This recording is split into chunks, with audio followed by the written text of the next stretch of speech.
Welcome to Marxism in the Age of Trump, a panel presented by the UC Santa Cruz and UC San Diego chapters of the Platypus Affiliated Society.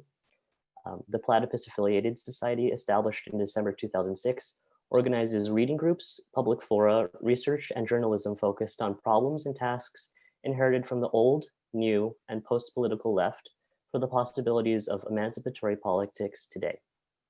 We have chapters at UC Santa Cruz and UC San Diego, now online during the pandemic, which run reading groups, coffee breaks, and public fora year-round. We're going to post a sign-up sheet in the chat for those who want to get involved in our activities.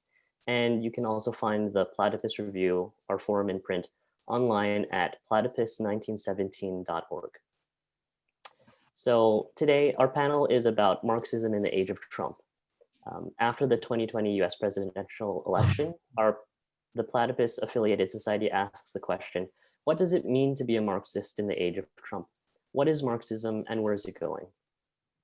So our panelists, in the order they'll be presenting, are David Roddy of the Sacramento chapter of the Democratic Socialists of America, Shannon Malloy, an anarchist, Kevin Kearney, formerly of the Socialist Equality Party and World Socialist website, and finally Boris Kagarlitsky, director of the Institute of Globalization and Social Movements in Moscow.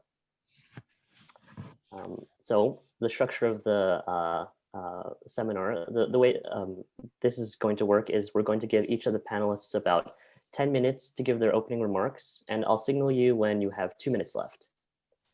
We'll follow that with a quick round of responses so that the panelists may respond to each other at a maximum of about 3 minutes. And then we'll open up for the audience question and answer. And the audience will be able to ask a question either by typing in the Q&A box or by raising your hand, and you can be recognized to say your question aloud. So without further ado, I'm going to hand it over to David. Oh, so I was asked to kind of talk about my last 10 years on the left from Occupy into today and how that relates to Marxism. And so if I talk about myself, it's not because of vanity, what I'm supposed to be doing.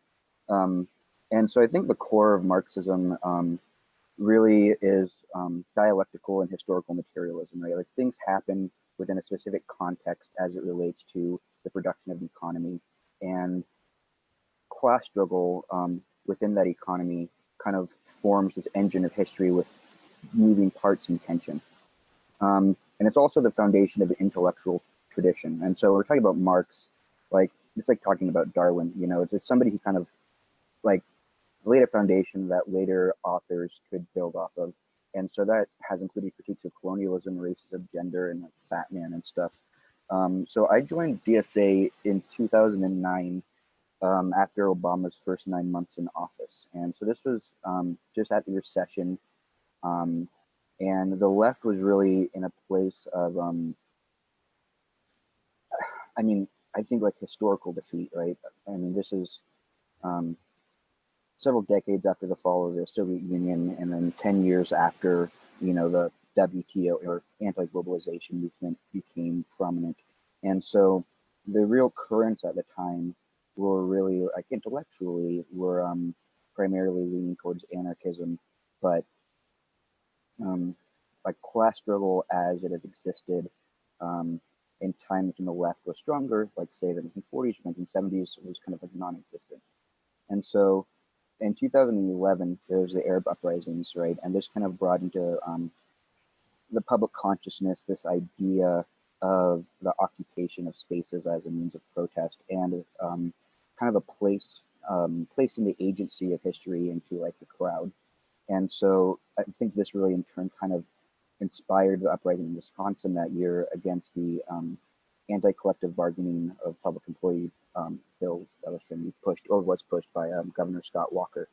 And this kind of bled into Occupy, but Occupy kind of lost the class politics that were kind of inherent within the Wisconsin uprisings and its various solidarity protests. And in my experience, was really this kind of like inchoate populism that included elements of the petty bourgeoisie to people who were suffering from like houselessness and drug abuse. And so it was like this very bizarre mixture. And at the time I was going to UC Davis, and UC Davis kind of became the epicenter of Occupy after, a group of people were pepper sprayed and became like international news in a meme. And so I think in part UC Davis had such a militant Occupy movement, in part because of the history of the UC movement, student movement against tuition hikes that started in 2009. And so like the real current that was informing that was this sort of idea of communization and kind of a dismissal of the workers' movement as workers being like another, like the opposite side of capital. And so me and some of the other people who were involved with Occupy UC Davis, like who wanted to reach out to campus workers to try to develop some kind of like alliance between students fighting tuition and campus workers fighting against attacks on their contracts, we formed a chapter of the Young Democratic Socialists, which is now the Young Democratic Socialists of America. And around the same time, there was massive student movement in Montreal, and the Chicago Teachers Union was holding massive demonstrations. And so there really did seem to be this moment of potential for a mass working class movement to take hold in the United States. And so after I left Davis, we formed a Sacramento chapter. Well, we kind of reformed the Sacramento chapter of DSA, and we really worked to embed ourselves in what was called the alt labor movement at the time. And so this was things like our Walmart, which was an organization of Walmart workers that was organized by UCW, and then the Fast Food Forward or Fight for 15, which was organized by SEIU. And so on the one hand, you have like this sort of like bureaucratic maneuvering of these sort of what would be called corporate campaigns against these companies, and there was no real plan to actually implement any sort of like bargaining agreement. At the same time, there's just a huge wave of creative energies that came out of this moment. And then, that same year, 2013, there was a massive strike of campus workers at the UC system. And so it really seemed that there's this kind of critical consciousness coming together about that articulated a form of class politics that wasn't necessarily explicitly socialist, but it was in this sort of post-recession era, bringing issues of austerity and bringing issues of low wages into the public consciousness in a way that Occupy couldn't, because Occupy had no real class base. So this was in turn followed in 2014 by the Ferguson uprising, right? And so you have this new dimension of class politics where there's more of an organic movement in Black communities in areas of the United States that have a historical, like a history of state repression. And so this had brought into like this huge contradiction in terms of like something like DSA, which remains to this day a primarily white organization, and how could we relate to the struggles of like what would become Black Lives Matter. And so around the same time, there's Bernie like round his first round as going for his presidency, and that time there's a real skepticism towards DSA, and in Sacramento we didn't really see the growth of the organization until Donald Trump won. And I think kind of ironically for DSA, which has historically been kind of seen as chasing the coattails of the Democratic Party, the expansion of DSA was the direct result of a distrust for the Democratic Party apparatus and the democratic process in general in the United States. Though, I mean, even to this day, despite DSA having some degree of political power, like the class, like mass nature of DSA is still very underdeveloped and not necessarily a movement in the sense that you could see like a left party in Latin America, for instance, forming around. And so this in turn kind of brings us to the age of Trump. And I think Trump's politics are rooted in like a reactionary view of American culture that's rooted in the contradictions of American class society. Specifically, you could see the use of terms like cultural Marxism and BLM.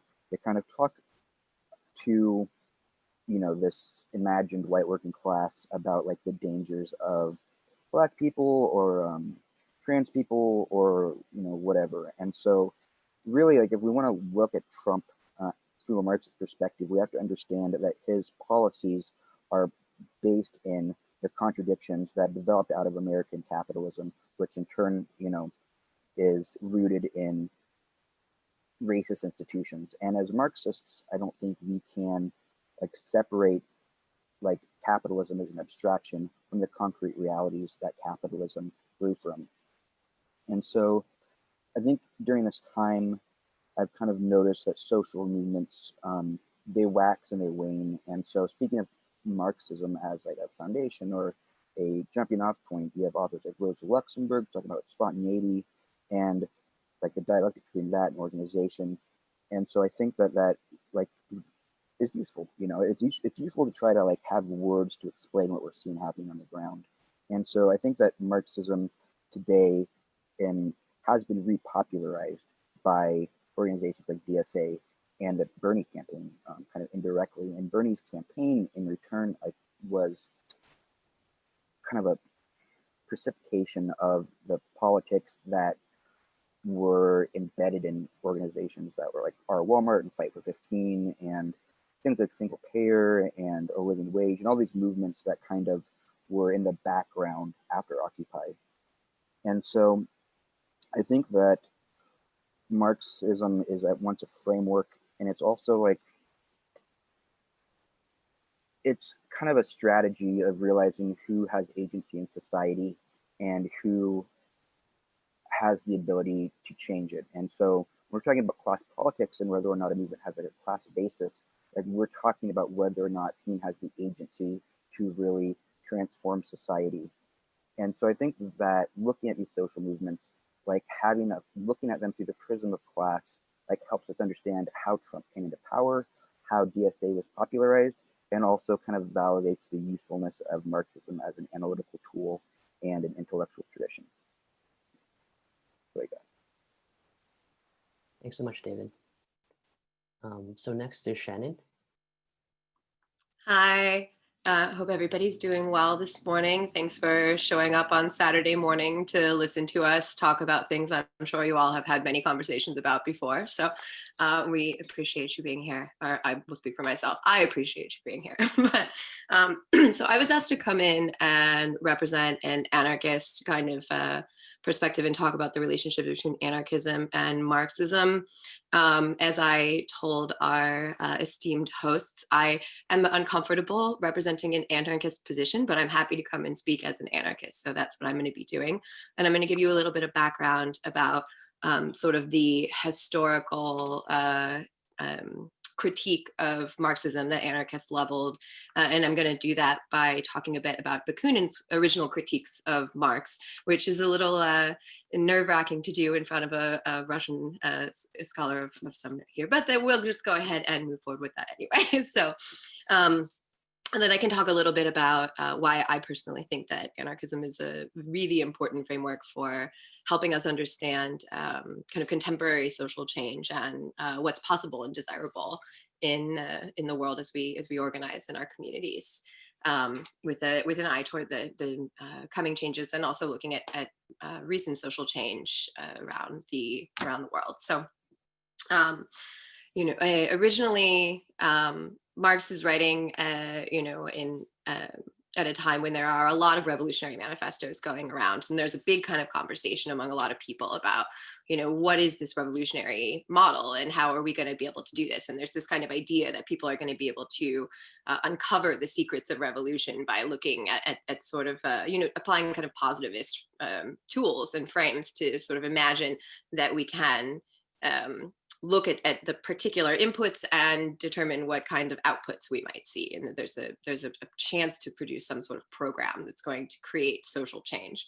Now, even Bakunin getting involved in this with his critiques of Marx, he has his own program for social change, which I think it should note, because personally I believe that one of the important things about contemporary anarchism is that it's gone in so many directions as Marxism also has, but that I think among those, you're going to find that the majority of anarchists believe that there isn't a clear and specific program for how things will work in any particular place, and that that kind of flexibility and fluidity is going to be important, but instead that there should be some like primary values and maybe kind of like historical organizing strategies that we might use to produce the kind of society that we're interested in producing, which, you know, is also one that is a classless and in this case stateless society, as Marx was, we know, was intending. So originally, what's happening here is kind of coming into shape, you know, around the First International. And I'm going to say straight from the beginning, like, I'm an organizer first. I am an academic second. I recently graduated from UC Berkeley after returning to school in 10, 15 years in organizing. I'm pursuing a PhD, but I am not a historian. So I think that what's really useful to understand here is that, you know, there's a lot of talk about the Marxist framework and the science of Marxism, and Marxism starts to really develop, you know, and Marx famously himself, right, says he's not, I don't know, you know, I'm not a Marxist, right? But, you know, we'll leave that to the side. That the idea that you can predict what's going to happen in the future based on a read of historical and material conditions is, as David said, like very central to the Marxist project. And I think that one of the most important interventions that Bakunin's original critique of Marx makes, from which there's a big split, and this, you know, kind of is reproduced both in the organizing space around the international, and then also I think in the debates about how politically people should engage with the politics of their particular state that they happen to be in at that time. So I got a little bit distracted there of my thinking, but anyway, where I was. But so the big splits that that I think are really important here is that from the beginning, Bakunin and Marx, well, first of all, they don't like each other very much as people, right? They have both quite a following of people who are working with them. And Bakunin is a Russian revolutionary, and he is a sort of peripheral aristocrat in Russia, not very wealthy family, but he does spend a good amount of his effort trying to be on the barricades, and he's out in the streets with the people, and, you know, this is a sort of like thing that's kind of a point of pride. He's also in salons making a big show about everything or whatever else. But, you know, one of his original critiques of Marx is a German academic. He's a philosopher. He's writing from the library, and as such, his perspective is very theoretical. Bakunin's perspective on what is happening is more informed by what we now would call praxis, I think. So the combination between the theories and their implementation, you know, how we are organizing around our ideas. So originally, I think that it's important to keep those kind of things in context, because that actually really does help to clarify some of the ways in which their perspectives differ. And I think that still remains really important to understanding how these things kind of make sense in conversation with each other. But so originally, again, so Bakunin's critique of Marx is that his theories do not grow out of the real world, but they grow out of this, like, you know, the mind of Marx. What it is that he sees in the world, and what it is that he thinks that he can predict from that, and that it is, you know, by proclamation now a science, that it can, you know, that it is something that's not flexible in this way, but that we can say is sort of definitive. So Bakunin thinks Marx is a statist.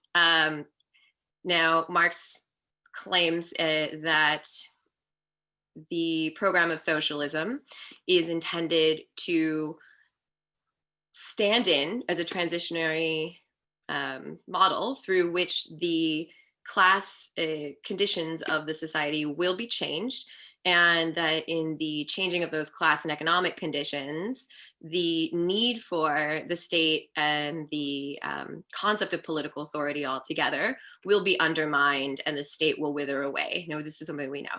I think useful to understand is that a critique of the state is actually outside of Marx's historical context. He's not really living during the time that the state has much to do with anything, right? It has sort of responsibilities around enforcement, basically it's not doing much in terms of provisioning of resources, in terms of regulation of things like that you would understand as part of the modern state project. Now, Engels writes more about this because he does live to see the development of the modern state much more. So I will include, I think, some of Engels's writing in this. I think that's his only fair, even if we're talking about what's happening here in the beginning. But here nor there. Bakunin's claim is essentially that Marx's idea of the socialist transitionary project essentially amounts to an effort to create a new ruling class that is a ruling class of the intelligentsia. That essentially what program he's proposing will lead to a dominant class of sociologists, I think he calls them, in state and state and anarchism, which essentially is Marx. So what he's suggesting is that the program that they're putting forward creates a condition in which there's still a division, and the situation of the workers remains more or less unchanged, but that they're now subjugated to the intelligentsia, who become sort of the bureaucratic management class, as opposed to the state, which he now understands to be part of the capitalist project, which is very critical in Marx, that these two things are separate. That the capitalist project does interact with the state, that the state supports the capitalist project, but that they're not in fact the same. Oh, I'm gonna run completely out of time here, so let me just hurry it up. But so we'll start. Bakunin thinks Marx is a statist, and that this is ultimately going to happen as a result of this organizing model, thus that this organizing model that is prescriptive necessarily is actually incapable of producing the sort of revolutionary change that it is fundamentally claiming it is structured to produce, and that it says it will necessarily produce. And Bakunin also thinks that Marx gets the agent of revolution wrong, that his idea of the revolutionary class being the industrial proletariat is sort of ignorant of the fact that those persons who are working in the industrial proletariat at that time, who are so largely in England and Germany, where the industrial revolution is better developed and there's a larger industrial working class, are already too deeply integrated into the bourgeois capitalist project, so that they have too much to lose, and that they have too much distance from these other sorts of organizing models that you might still see more of in the peasant spaces, and what Marx would call the lumpen proletariat. But Bakunin is identifying the true revolutionary potential in places that have not had a lot of industrial development, where people are still very poor and there are still very strong peasant organizations. Now, Bakunin suggests that there is more revolutionary potential than specifically in Russia, Spain, and Italy, where we do see the great revolutions of the 20th century really breaking out. So it turns out that, in fact, Bakunin's time around with people on the streets actually does give him some insight as to what allows for people to make the decision to do something so drastic as to upend the systems that they structure their world within. So this, I think, is really interesting and kind of leads us to what the kind of main proposition, I think, there is, and one of the big problems that we see in the International, is this argument about prefiguration. So I don't know if that's a very clear, but we're going to stick with me here.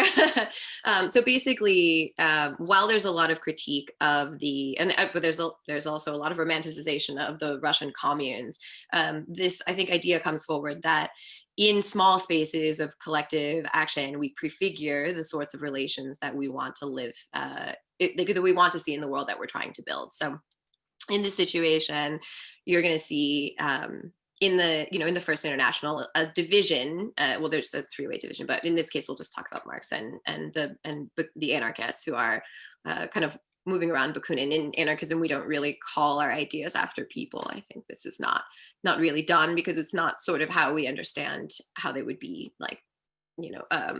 applied. But essentially, there's a big division about the relationship to the formal polis, right? The formal political bodies. And how they would organize within that space. And the anarchists are very adamant at that time that they must, I can finish my thought. Okay, the anarchists are very adamant at that time that any intervention in the political systems of the state is necessarily corrupting, and that work needs to be done outside of that.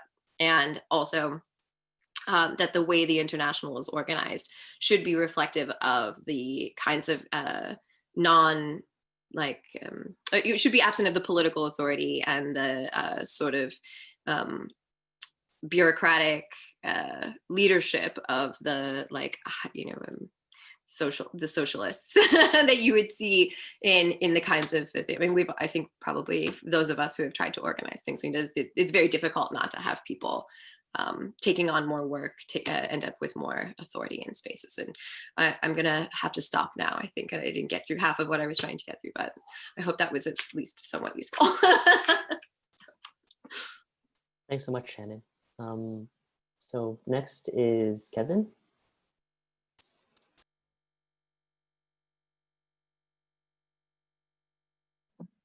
Okay, let me just get going here.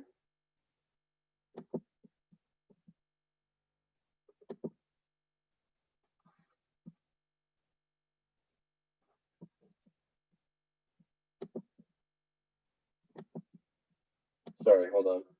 Little technical stuff. Okay. So the question before us, what does it mean to be a Marxist in the age of Trump? What is Marxism and where is it going? So these are all really great questions. And I think as some of the speakers have already mentioned, this really requires serious study. And 10 minutes is going to be really brief. So I thought it would be useful to begin with sort of the fundamental issues. What is Marxism? I think is probably the simplest of the three questions. And I think if we do a little exposition on that, it would probably help to answer the remaining questions that are really bound up with how the Marxist method, or socialist consciousness, as Lenin calls it, should be applied in the current period. So Marxism arose in the 19th century out of debates amongst left Hegelians, students, philosophers. From these debates or polemics, Marx and Engels developed historical materialism. Historical materialism requires a deep and careful study of the historical process of socioeconomic development. And that was in stark contrast to the idealist method dominant amongst the Hegelians, which focused on the development of ideas or thought as the primary motive force of history. From Roman slave society to feudal serfdom to capitalist wage slavery, Marx and Engels were able to discern the laws of human development and a socioeconomic movement throughout history toward increasingly more rational forms of social organization and a consequent greater freedom for human beings at each stage.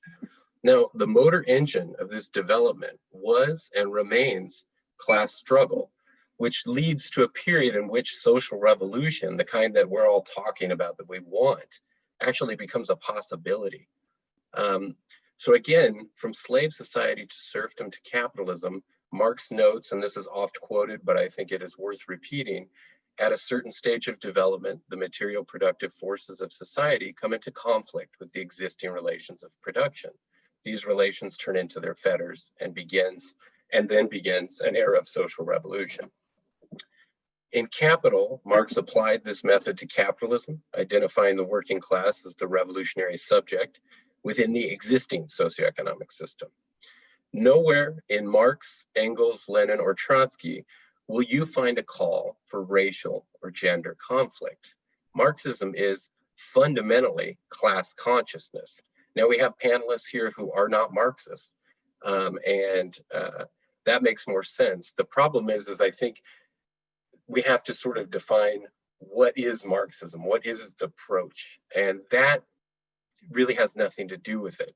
Marxism requires the unity of the working class. And again, it has nothing to do with identity politics, which really, in their current form, act as a form of bourgeois consciousness meant to divide and more easily prevent the development of class struggle and socialist revolution.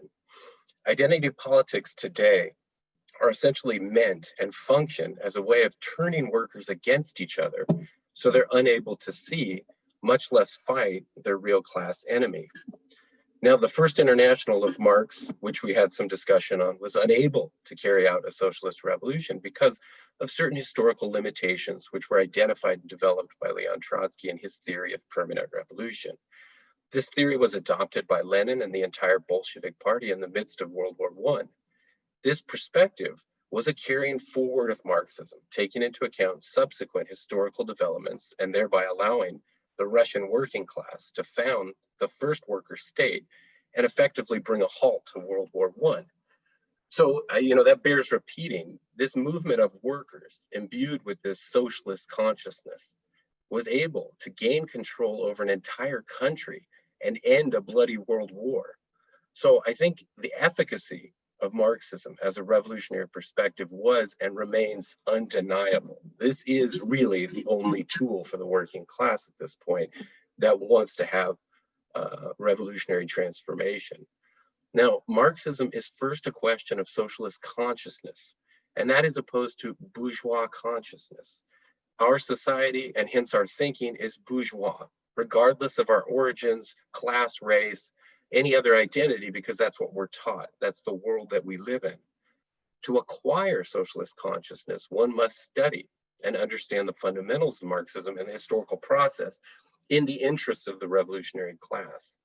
It's not the default consciousness that we receive in school or from the news media or from the two imperialist parties in the United States. What's on offer in those parties is strictly vetted to be favorable to the bourgeoisie and, in the majority of circumstances, unfavorable for the working class. Socialist consciousness, and this is an important point, has to be acquired.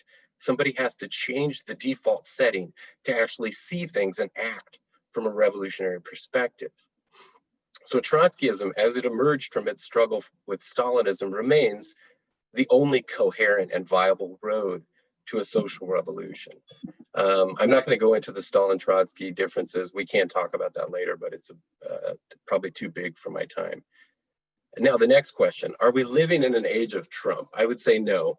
Trump doesn't define the epoch. I would say that we've instead moved from a relatively stable post-World War II order presided over by US imperialism into a period that is not unlike the period that preceded World War I.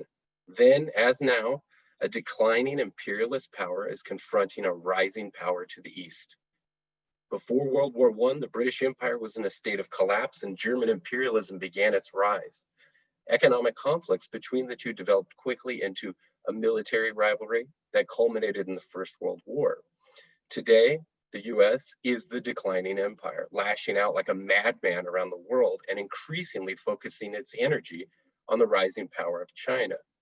Both Trump and Biden sell themselves as the best man to carry out this war with China. So the threat of world war is really the fundamental issue for workers today. Will workers in the US be able to overthrow the billionaires, abolish capitalism, and stop this drive to an imperialist war with China? Then, as now, everything depends on the development of class consciousness and a fighting unity of the working class. What are the prospects for the development of this consciousness amongst workers in the US today? Everywhere we look, it appears that race struggle is a chronic problem in the United States. In fact, the New York Times has expended great effort to argue this racial war is genetically coded into workers like DNA or original sin, a horrible slander on the working class of the United States, totally inconsistent with its progressive history. But the Marxists can see beyond this apparent division. This apparent unbridgeable hostility between different identities is in fact a chimera deliberately invoked by the awesome power of the bourgeois media.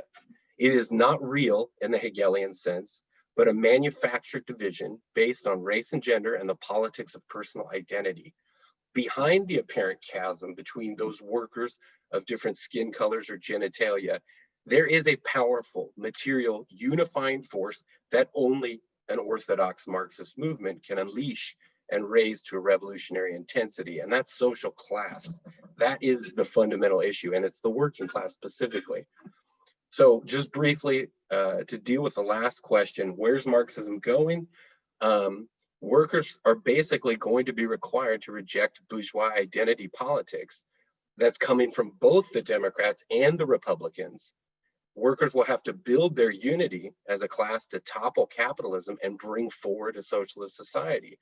Only a party that rejects bourgeois identity politics, imperialist war, and capitalism deserves the name of socialist. So what do those of us who are here do about it? I know that this is a discussion group and there's an intellectual focus on this, so we're not having a political meeting. However, I can't imagine that some of us are not thinking, what do we do? I mean, in the middle of this, world historic collapse of US imperialism, COVID, I mean, shutdowns, everything's falling apart. People have to be wondering, what should we do? And I think the thing is we all have the advantage of education. We all have the ability to actually study Marxism in its pure form and explain it patiently to the working class. We should be meeting on a daily basis to apply the Marxist method to current events, develop a political program, and to take it to workers. We should be trying to win neighborhoods, workplaces, and towns for socialism to unite the diverse elements of the working class against their real enemy, the billionaire class and the capitalist system. And this is the aim of the organization that I've begun, the Socialist Unity League. We want to build that type of a party. And if anybody here who's attending is interested, my email will be available and feel free to contact. Thank you. Thanks, Kevin. Finally, we have Boris.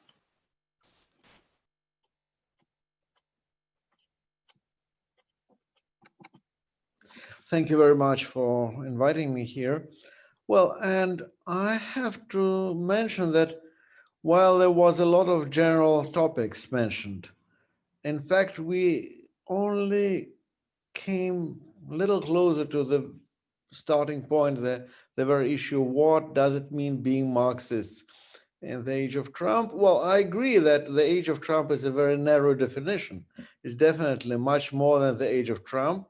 It's only good for kind of publicity purposes. When you say the age of Trump, at least that attracts attention of many people. But of course, it's much more than the age of Trump. And anyhow, the age of Trump is coming to its end, technically speaking. But the age of capitalist crisis is not coming to an end. On the contrary, it's developing. However, the main problem is not what was Marxism about, say 100 years ago, or even 20, 30 years ago, but what changes are necessary in the Marxist perspective, given the facts and the events and the problems we are facing now. And here we are really up to a very important question of what is the current nature of capitalist crisis.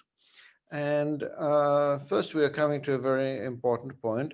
I think this is a systematic crisis. It's not just one more recession. It's not just one more conjunctural crisis. It's a systematic crisis which shows that the potential of neoliberal model of capitalism is definitely exhausted.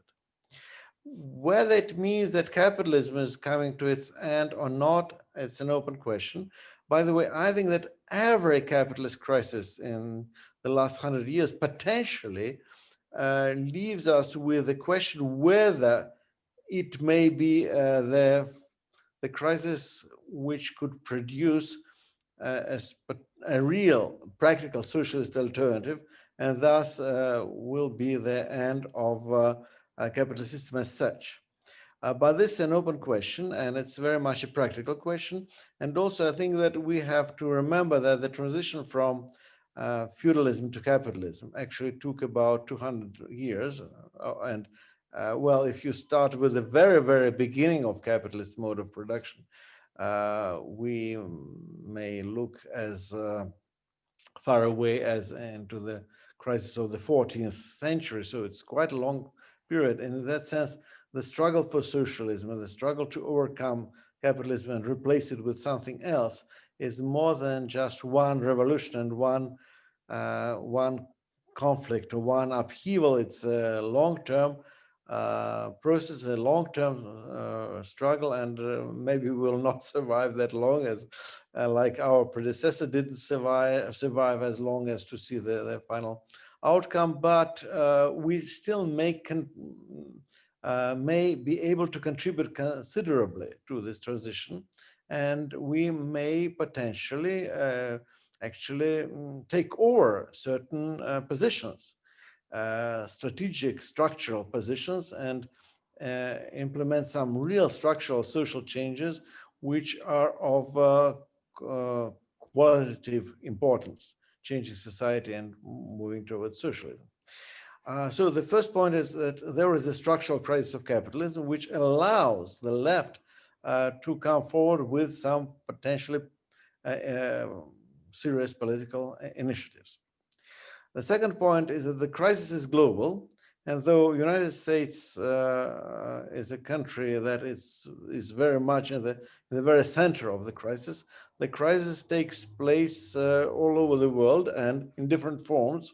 So I think we're going to enter the whole period of upheavals in different countries, including my own country, Russia, where we are now very interested in trying to learn whether President Putin is going to die or not in the next couple of months, which is a big debate in Russia now. You can imagine just living in a country where the major political question is whether your Tsar is going to die or not, and it puts aside quite a lot of other political questions, which are absolutely not a Marxist question to discuss, but just to give you an idea of how personalized Russian politics is now. But anyhow, it's a global crisis and a global struggle where different forces and different elements have to interact. And so in that sense, we have to face the need to coordinate a broad coalition. And here we spoke much already about class, and I think it's absolutely essential. But in political sense, their class doesn't operate as a class. It operates through what Gramsci used to call historic bloc. So it's a coalition which is being created around a class based on some kind of ideological and cultural hegemony, which is at the same time broader than a class, than the working class or proletariat, whatever we call it. At the same time, it's much more than a class, and it's less than a class in a certain sense, because it has to include some elements which have specific interests which are different and may involve a certain need to compromise in terms of class issues. So it's a very difficult and very practical question, which you cannot avoid if you are into politics. And here's the last point I wanted to make, introducing my position. We're into the political struggle. So it's not about cultural struggles, and it's not about movements. It's about the need to form political formations, political organizations, political coalitions, maybe not necessarily parties. By the way, the big problem is that very often class interests are and class politics gets reduced to party politics, which is a very dangerous reductionism, as we know from the country where I am from our history. In what happened in Russia, we know.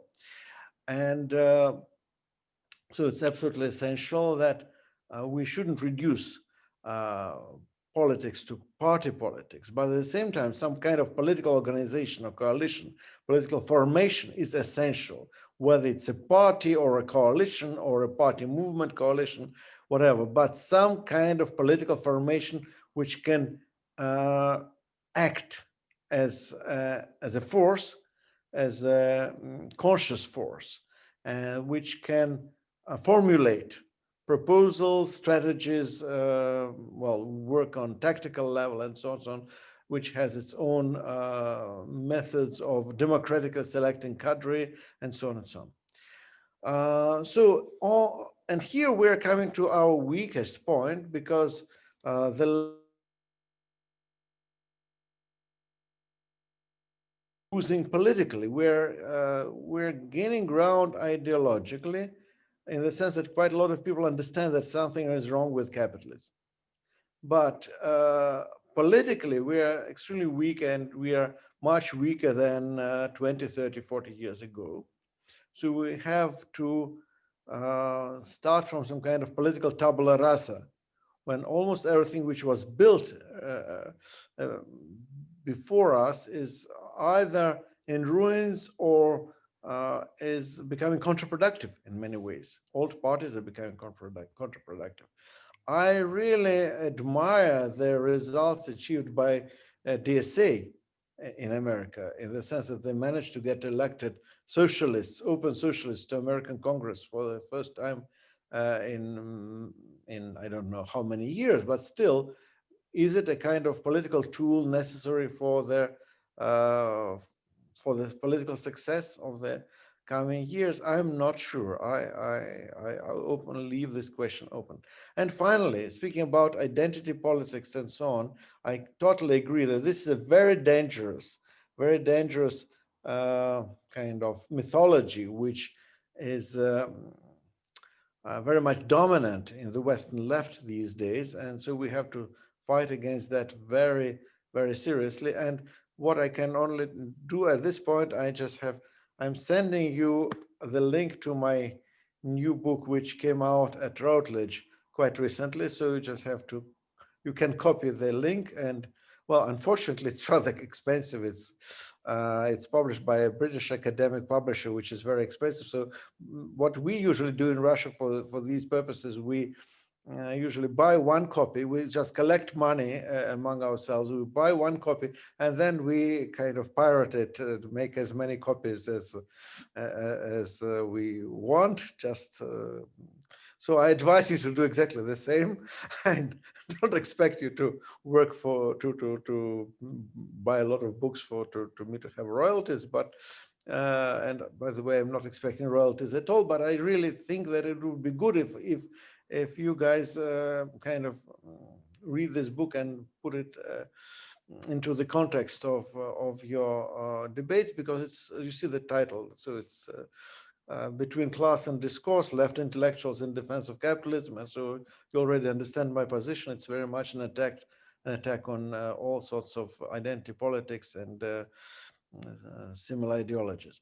So here I'm going to end, to stop. I see that my time is running out, but I think it's very important to be more political. That's my final point.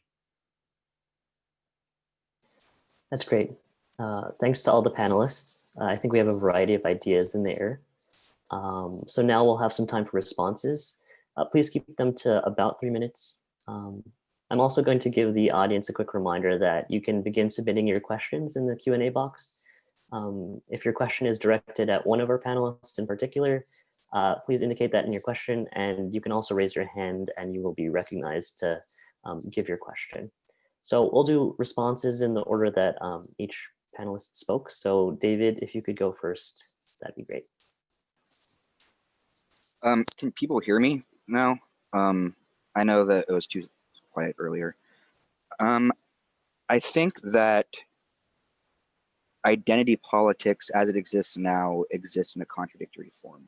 And ultimately, this contradictory form is rooted within the contradictions of society. And so on the one hand, you might have like very much an underclass rising in an inner city, but on the other hand, you have like Netflix putting like Black Lives Matter on their banner. But I think that that doesn't inherently make it bourgeois. In fact, I think if we look at the Marxist tradition, within Capital, Marx is talking about how like white skin cannot be free while the black skin is branded. Like you have to take class not as an abstract concept, but rather root it in the historical concrete realities which capitalism developed from. And so Marx is really elegant when he talks about primitive accumulation and the entombment of indigenous people in the mines, and etc.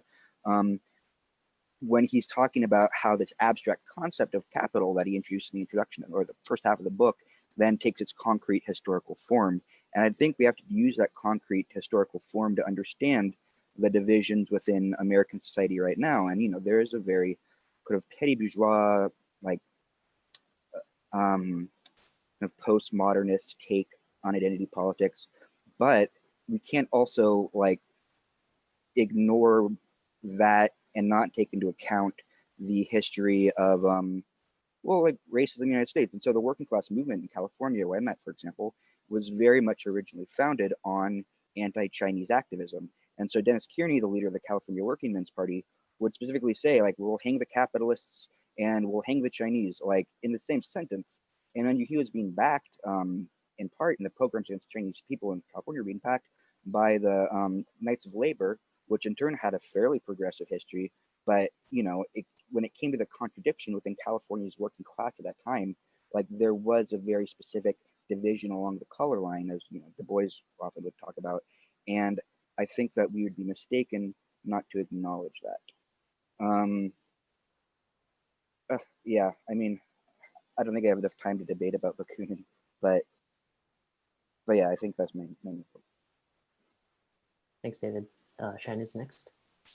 So, okay, I think to the point of many of the panelists, indeed, I do not identify as a Marxist. So some of these things that we might take for granted within Marxism, I wouldn't necessarily jump on board with. So, for example, the argument that this Marxist socialist program has proven its efficacy by like coming together to end the World War is something I would probably take issue with, as I think in fact it did play out exactly as Bakunin's critique suggested, and that there are a lot of kind of things we can learn from that, and we're looking. So I wanted to sort of also make that point that I'm attempting to contextualize this, because I think these are still really important critiques that haven't necessarily been addressed within, I mean, there's a lot of discourse within the Marxist project, so I'm not going to even claim to know what all of that is, but like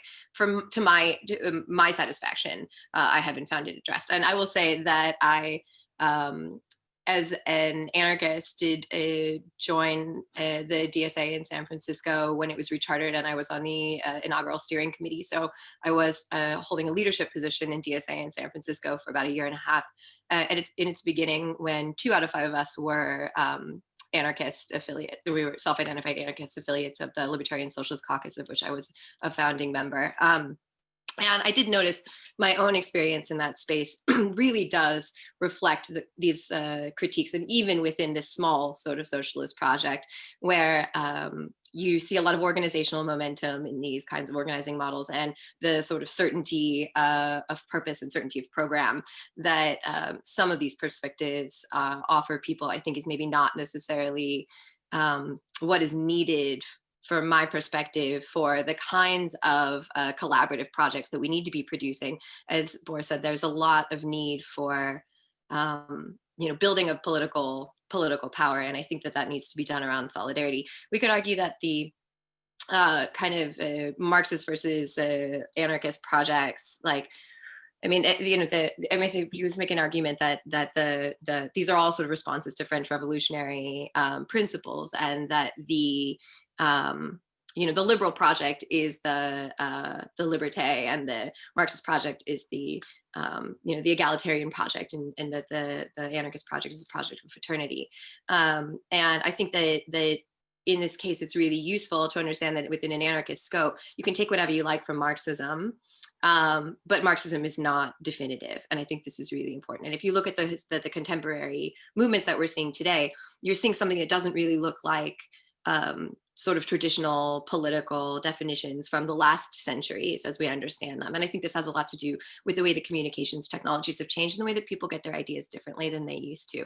Where before you would read a book, you would have a sense of who you were following and who was doing your thinking. And now that's just not how ideas transmit. And people take from wherever they like, and they pull things together for better and worse.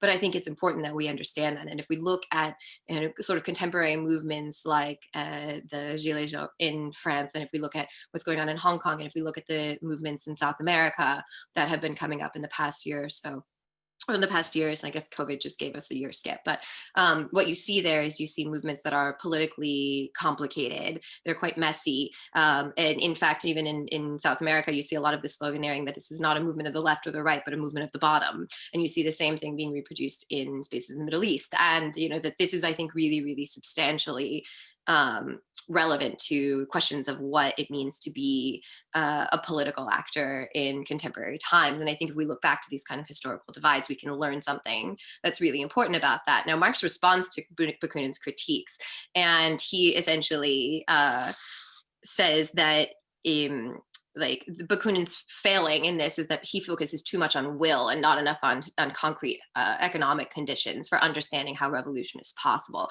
And it's very easy, I think, to level the opposite critique at Marx, that he doesn't think that much about will and what it is that makes people want to change their circumstances, right? And if we look at how things are sort of happening in the world and what's been happening in the past, sort of like movement of this sort of anti-neoliberal project that's around the edges of capital accumulation, as Boris was saying, like this neoliberal capitalist project that is kind of represented by climate change and human migration and infrastructural collapse and resource management systems and such like that. But I think that it's really important to identify, like Marx can't even see that critique, that people need to want to do this, and that's just like a really substantial thing. This is where prefiguration and relationship building come in. It does speak to the problem of identity politics as well. There are real differences here.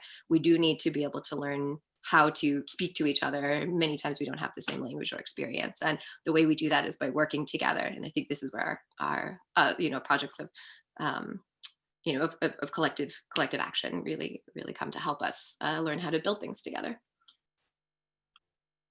Thanks, Shannon. Kevin? So there were a lot of points that people made that I'd love to address, and maybe throughout the discussion they'll get more addressing, but just to go with some of the things that I've heard, I think a point made by David is worth noting.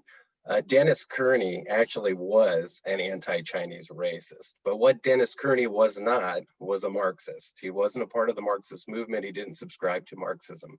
He was a workers' leader. And I think based on his racial views, I think you could say that he was somewhat uneducated. Also too, at that time, there were sections of the ruling class in the Bay Area that were deliberately pitting Chinese workers against white workers that were there at the time. So it was something that was actually encouraged by the ruling class. And he responded to it like a moron and a racist, but he wasn't a Marxist. And I think really this is the advantage, another advantage of sort of Marxist perspective on things, is that it isn't a hidebound philosophy. It's not like it's frozen in time 100 years ago. If that was the case, Leon Trotsky wouldn't have been able to develop the theory of permanent revolution. That wasn't a part of the Marxist canon when he came up with that. But it's rather a dialectical materialist approach. So it's not just sort of this vulgar, straight, whatever exists, we deal with that. There's a consuming of content. It requires a constant refreshing of content, applying the lessons that have been learned to new content and taking account these sort of subsequent changes and following the changes, small changes. Like, for example, the thing that I feel like we're not talking about enough is this run up to what looks like a World War III with China. Right now, we're seeing tiny quantitative changes in that direction. You see it all the time in the news. But it has a logic, and there have been historical experiences that are very similar, and we can learn from those. Without the Marxist method, you really can't do that. So I think Dennis Kearney wouldn't survive 2 days today in California's, the movement of the working class in California. I think that's the real issue with workers' consciousness at this point is identity politics. And I do feel that this is not the civil rights movement. I mean, that's the reality. The civil rights movement was an organic thing coming from the bottom up.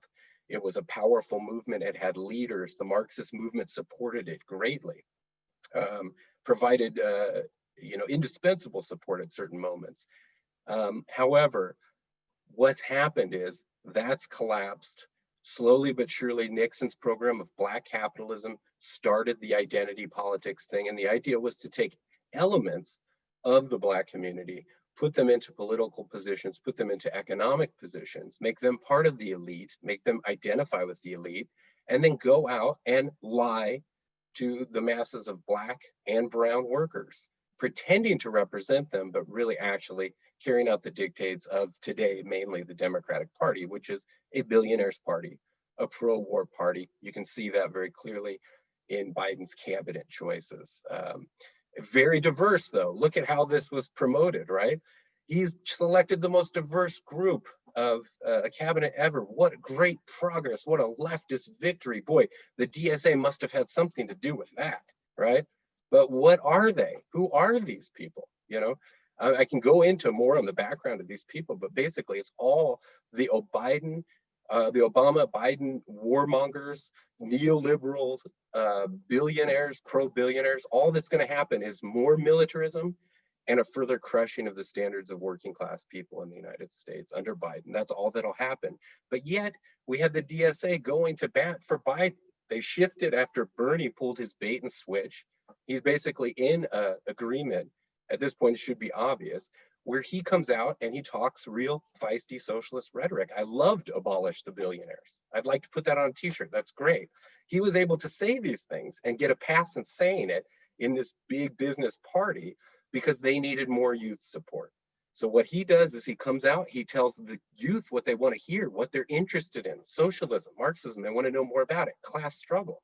So he says, oh, I'll do it all and more. And consequently, he's the most popular candidate. Compare him to the identity candidate, Kamala Harris, who was out of the primaries almost instantaneously, had very little popularity whatsoever because all she had to offer was my identity. She was a prosecutor. This is a right-wing, antisocial prosecutor. She's not a leftist by any stretch of the imagination. And that's why she was out. That's why primarily the youth of the Democratic Party wasn't interested. But Bernie did his agreed upon stunt. At the end of it, he's endorsing his good friend Joe. And now we've got yet another billionaires administration. And it's going to be wreckage for the working class in the United States, the working class the world over. And I think the possibility of a world war is very strong if you follow his rhetoric. So this is the problem. You have to, everyone's saying they're socialists now without a Marxist critique, without looking at what they do, not just what they say. The working class will be led into a blind alley. All of its movements will be destroyed. And there was a point here, the movements don't look like they used to. I think Shannon made that point. Now they don't have the control. Well, I think that is an important point to make. And that's something we should look at because what do these movements actually result in? We've seen the pussy hats. We've seen the March for Our Lives. We've seen, Black Lives Matter come in and basically take over what were multiracial, universalist protests against police violence. And none of it has resulted in a single significant change, and it won't under a Biden administration. Everybody knows this. So yes, the movements don't function like they used to. They don't work. That's the problem. They work only to the advantage of the Democrats by ginning up support and looking left, and then giving us another billionaire warmonger administration. So this is a fundamental problem with the consciousness of the working class, and really an organized party has to be constructed. You do not see an anti-war, anti-capitalist, anti-identity politics alternative out there. And if it was there, I think that you would have huge numbers of not just Sanders voters in the Democratic Party, which make up a substantial portion, but many Trump voters. The reality is that 70 million people voted for this guy in the last election. Now he is a nightmare. I think the worst thing he's ever done is scapegoating immigrant workers, the most vulnerable section of the working class, for what the billionaires have done to this country. It's an outrageous, racist act of horrible identity politics on the right wing, okay? But yet 70 million people voted for him. Why? Here's the thing. They don't see an alternative in the Democratic Party, and because there is a great desire, even amongst the Trump voters, for an end to wars and for a rejuvenation or improvement of the living standards of the working class, they mistakenly, through lack of education, political understanding, go to him, and a party, for lack of an alternative party, they go to him. There are people, those people could be peeled off. Huge sections of the youth that voted for Trump could be peeled off and could become members of a socialist movement against the billionaires. So the United States is not at this civil war thing that they're sort of making it out. That's a complete cultural civil war. It's not a reality. There's an objective unity in the living conditions of the working class. And what's required now is a subjective unity. The working class has to be aware of that connection across race, across gender, et cetera. Thanks, Kevin. Finally, we have Boris. Okay. Well, I'm just also following the questions which were written by some people as kind of comments and so on. Well, I will try to answer at least some of them. First of all, I do not dismiss the importance of political party. Just let's be very clear, politics is the art of real. The famous, I don't remember who coined this phrase, but this is how it is. So, and let's be also honest, we have not too much time. We don't have too much time. The point is that we have to act politically from today to tomorrow, and the process of forming a proper and appropriate political party is a long-term process. So in that sense, do we have time to wait till all the conditions for a proper left-wing party, perfect left-wing party, to be around there, and then around there? We just don't have this time. We don't have that capacity. So we have to build a political movement and political formations in the so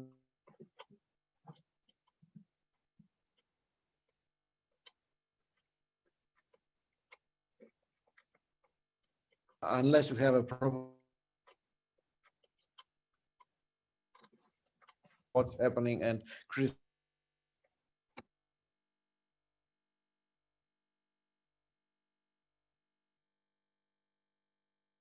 idea is that a revolutionary party is a product of a revolutionary process, not the other way around.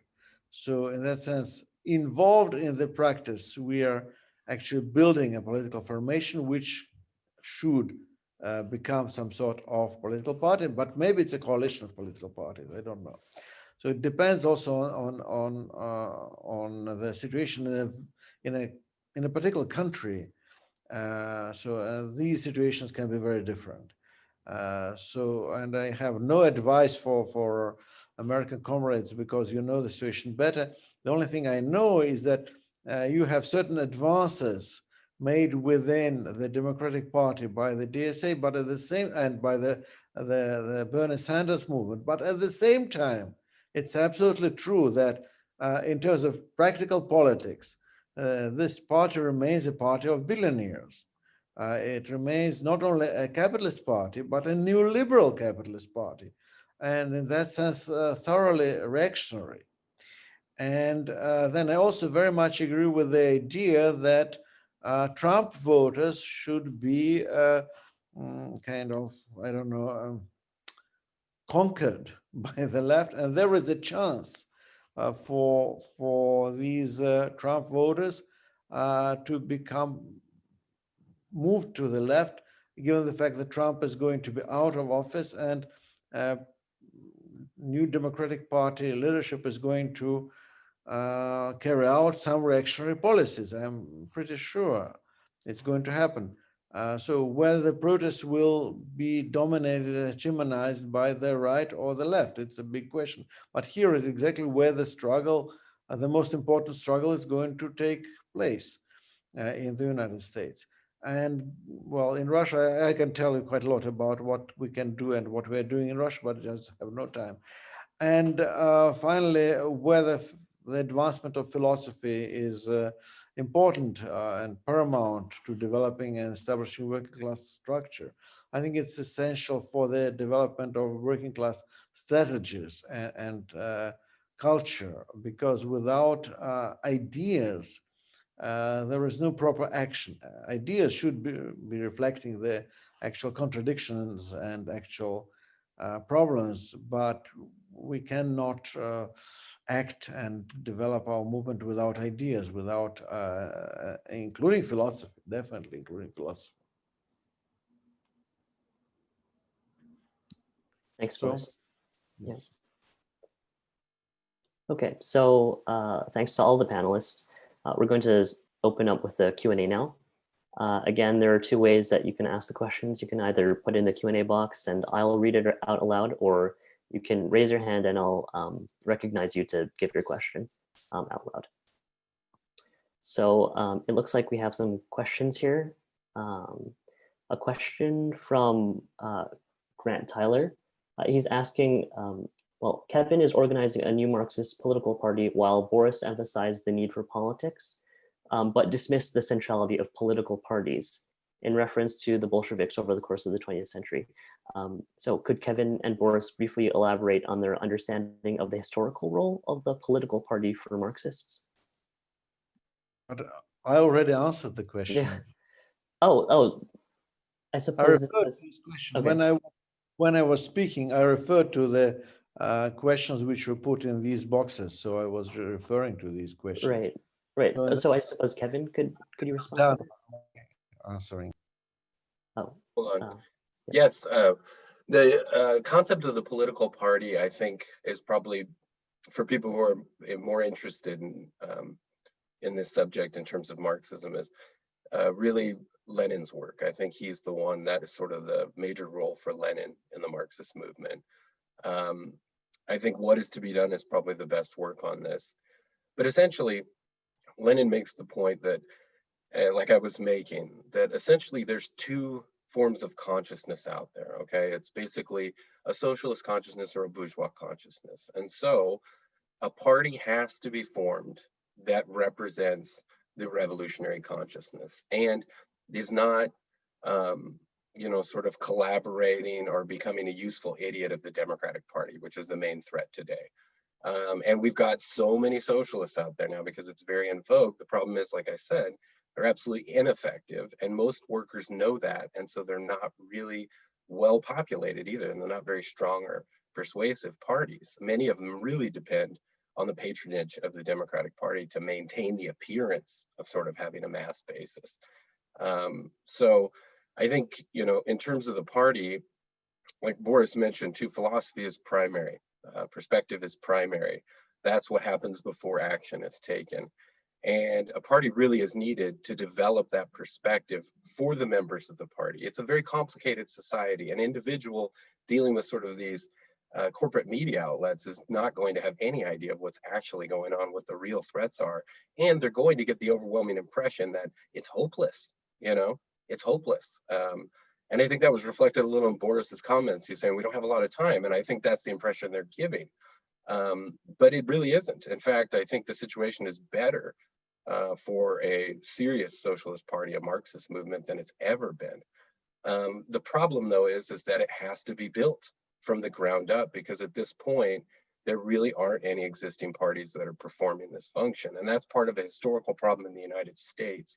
But it's also part of this problem with consciousness, this sort of fake left that emerged out of the 60s and 70s academia that have kind of twisted the concept of revolution into this bizarre endorsement of, sort of identity issues or single issue politics and whatnot.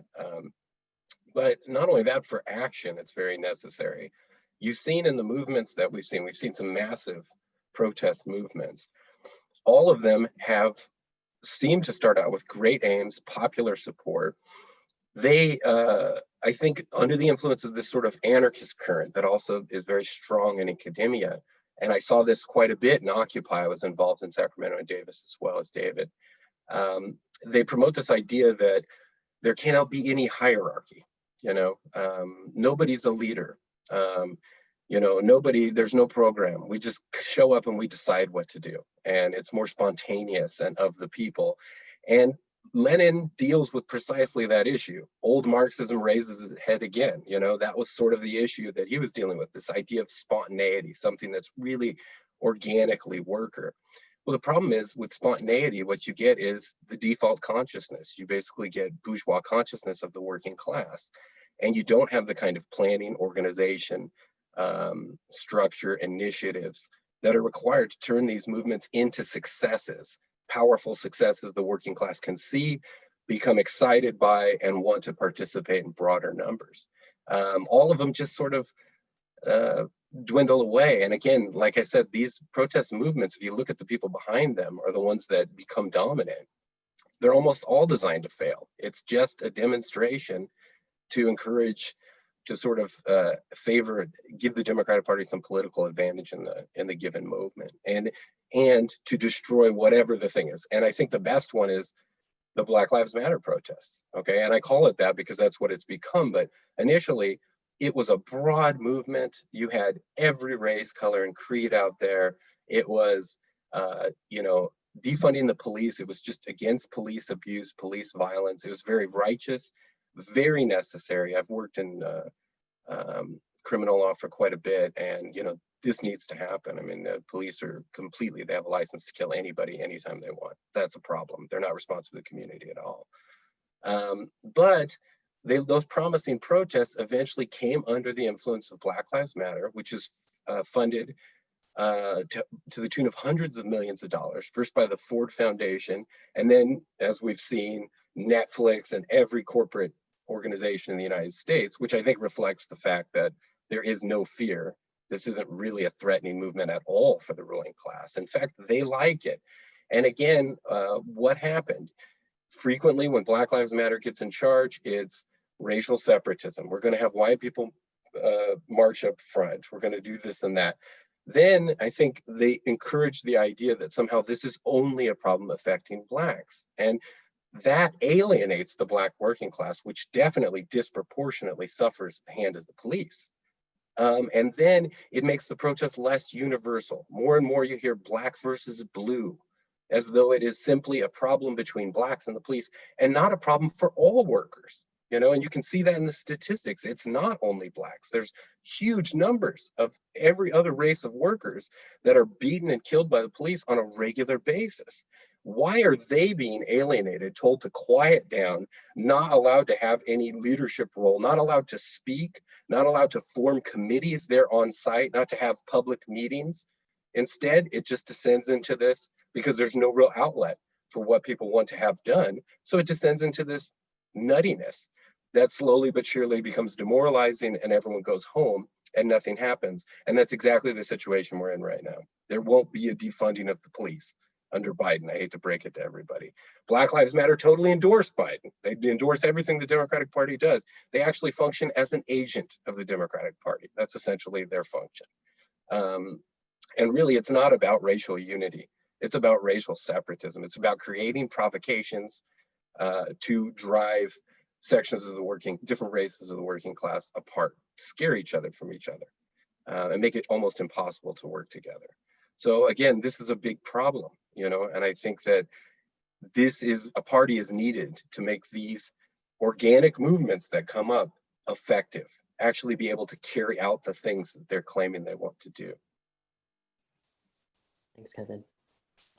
Unfortunately, we'll have to say farewell to Boris as he has to leave. So I just want to thank Boris for coming in and speaking. Thank you very much. And it was a very good panel. Thank you. Thank you. Bye. But we'll continue the discussion. And I just want to also say, you know, for all the panelists, feel free to respond to these points, even if they are directed to other panelists. Hi, so I definitely have some things to say in response to Kevin's statement there. Certainly, I think there's a lot of conflation that's being done in that presentation of the current situation.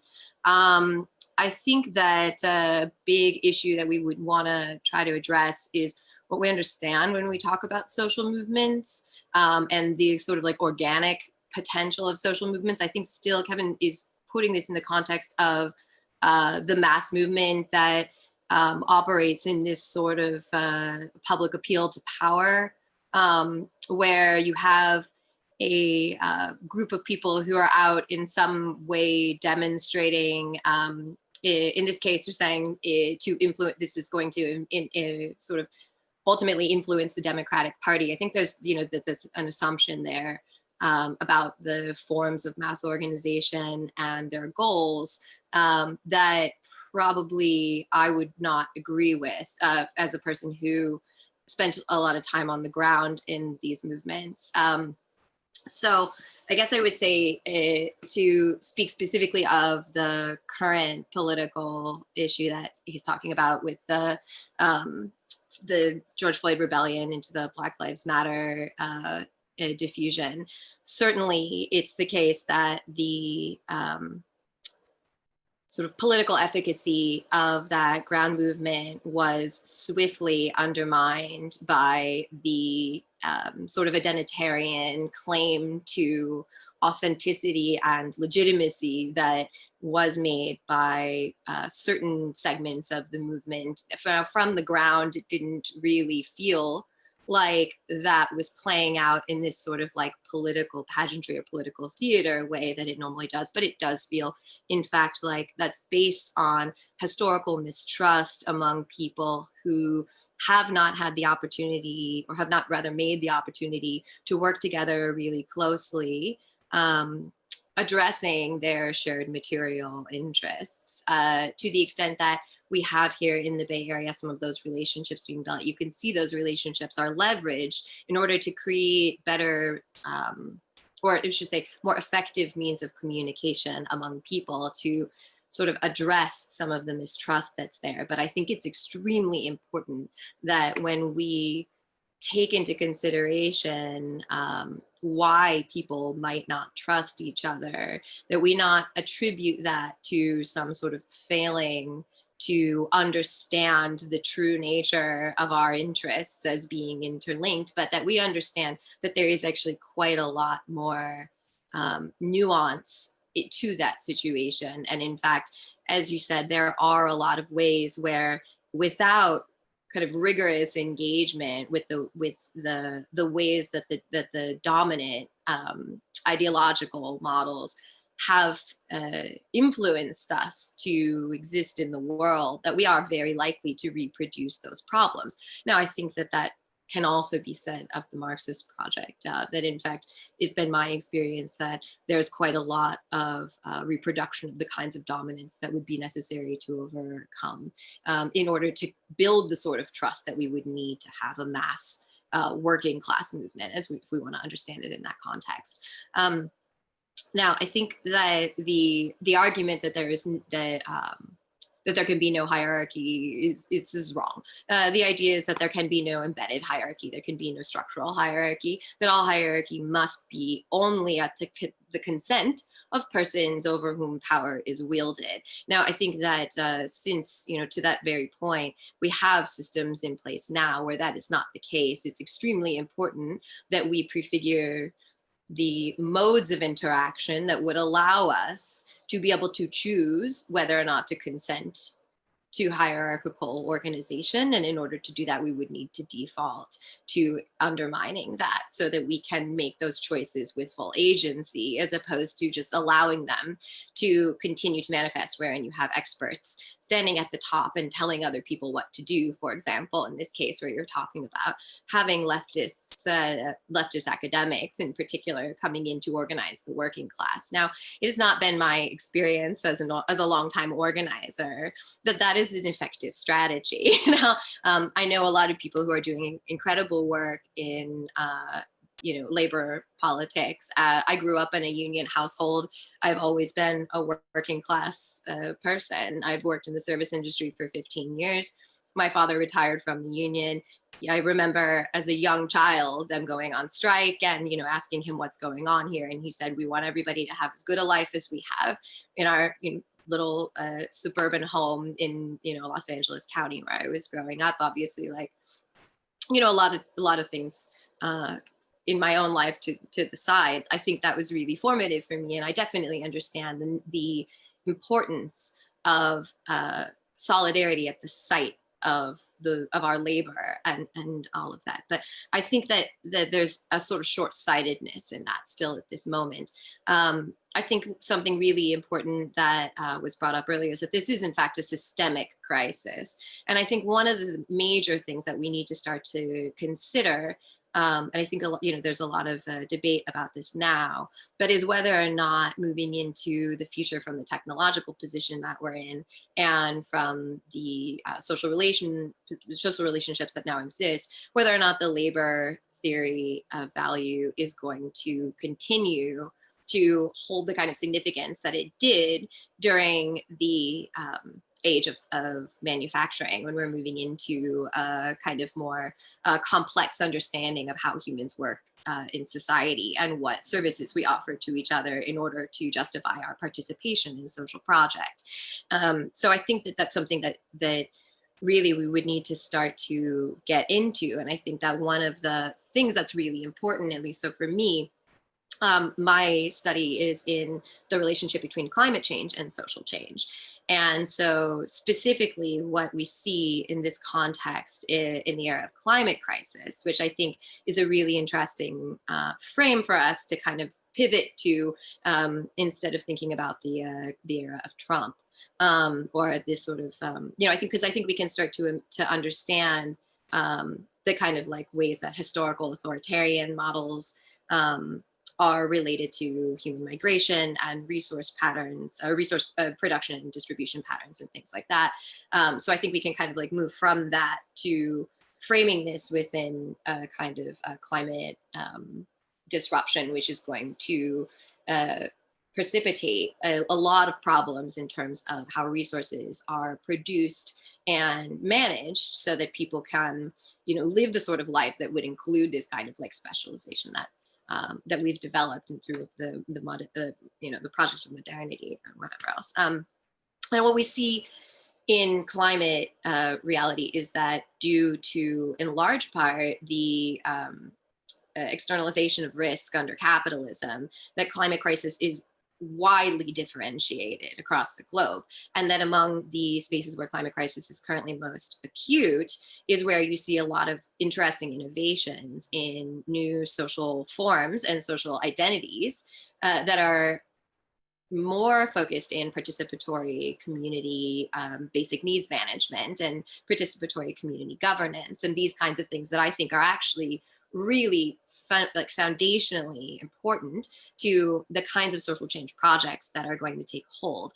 Now, I think to the extent that we have been talking a lot about these very large scale revolutionary projects and very large scale social movements, we sort of assume to some extent that what we're talking about is a political scale argument on par with what we've seen develop in these large projects of the nation state, post-imperialist,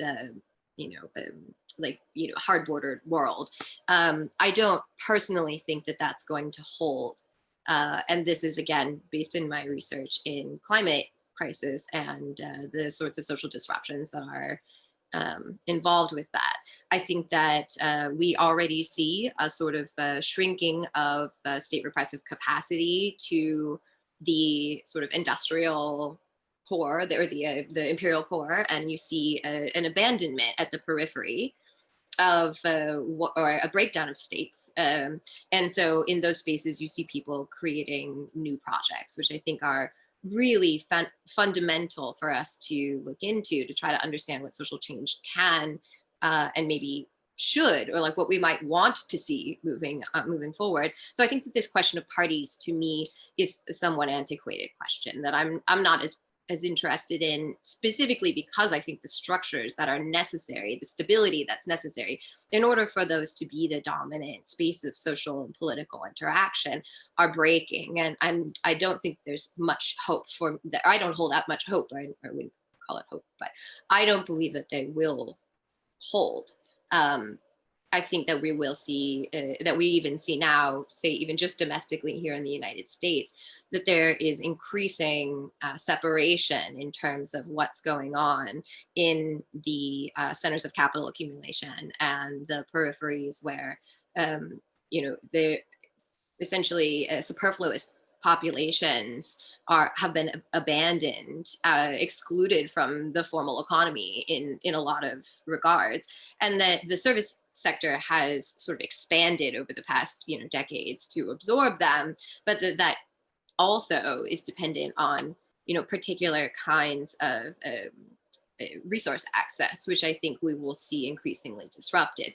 So I personally think that it makes sense to try to understand the project of social change in these smaller spaces as federated through our, our communications. And I do think that it's absolutely necessary that we create spaces where we can develop relationships with each other, where we can start to understand each other better, and where we can learn from each other. Very specifically, I think this project of collective knowledge making and collective education and collective growth is going to be extremely important. And I think it's very difficult to do within a kind of contentious space and within a party where people are vying for power almost inherently.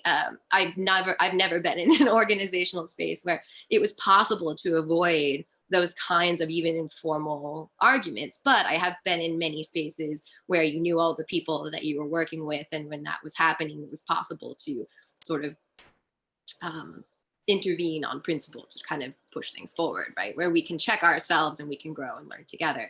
But I do think that that does need to be dependent at the fundamental level on human relationships and collaborative understanding of our shared future and our shared interests. And I don't think that it's possible for us to build an understanding of those shared interests unless we actually come to know each other. I think it's really useful.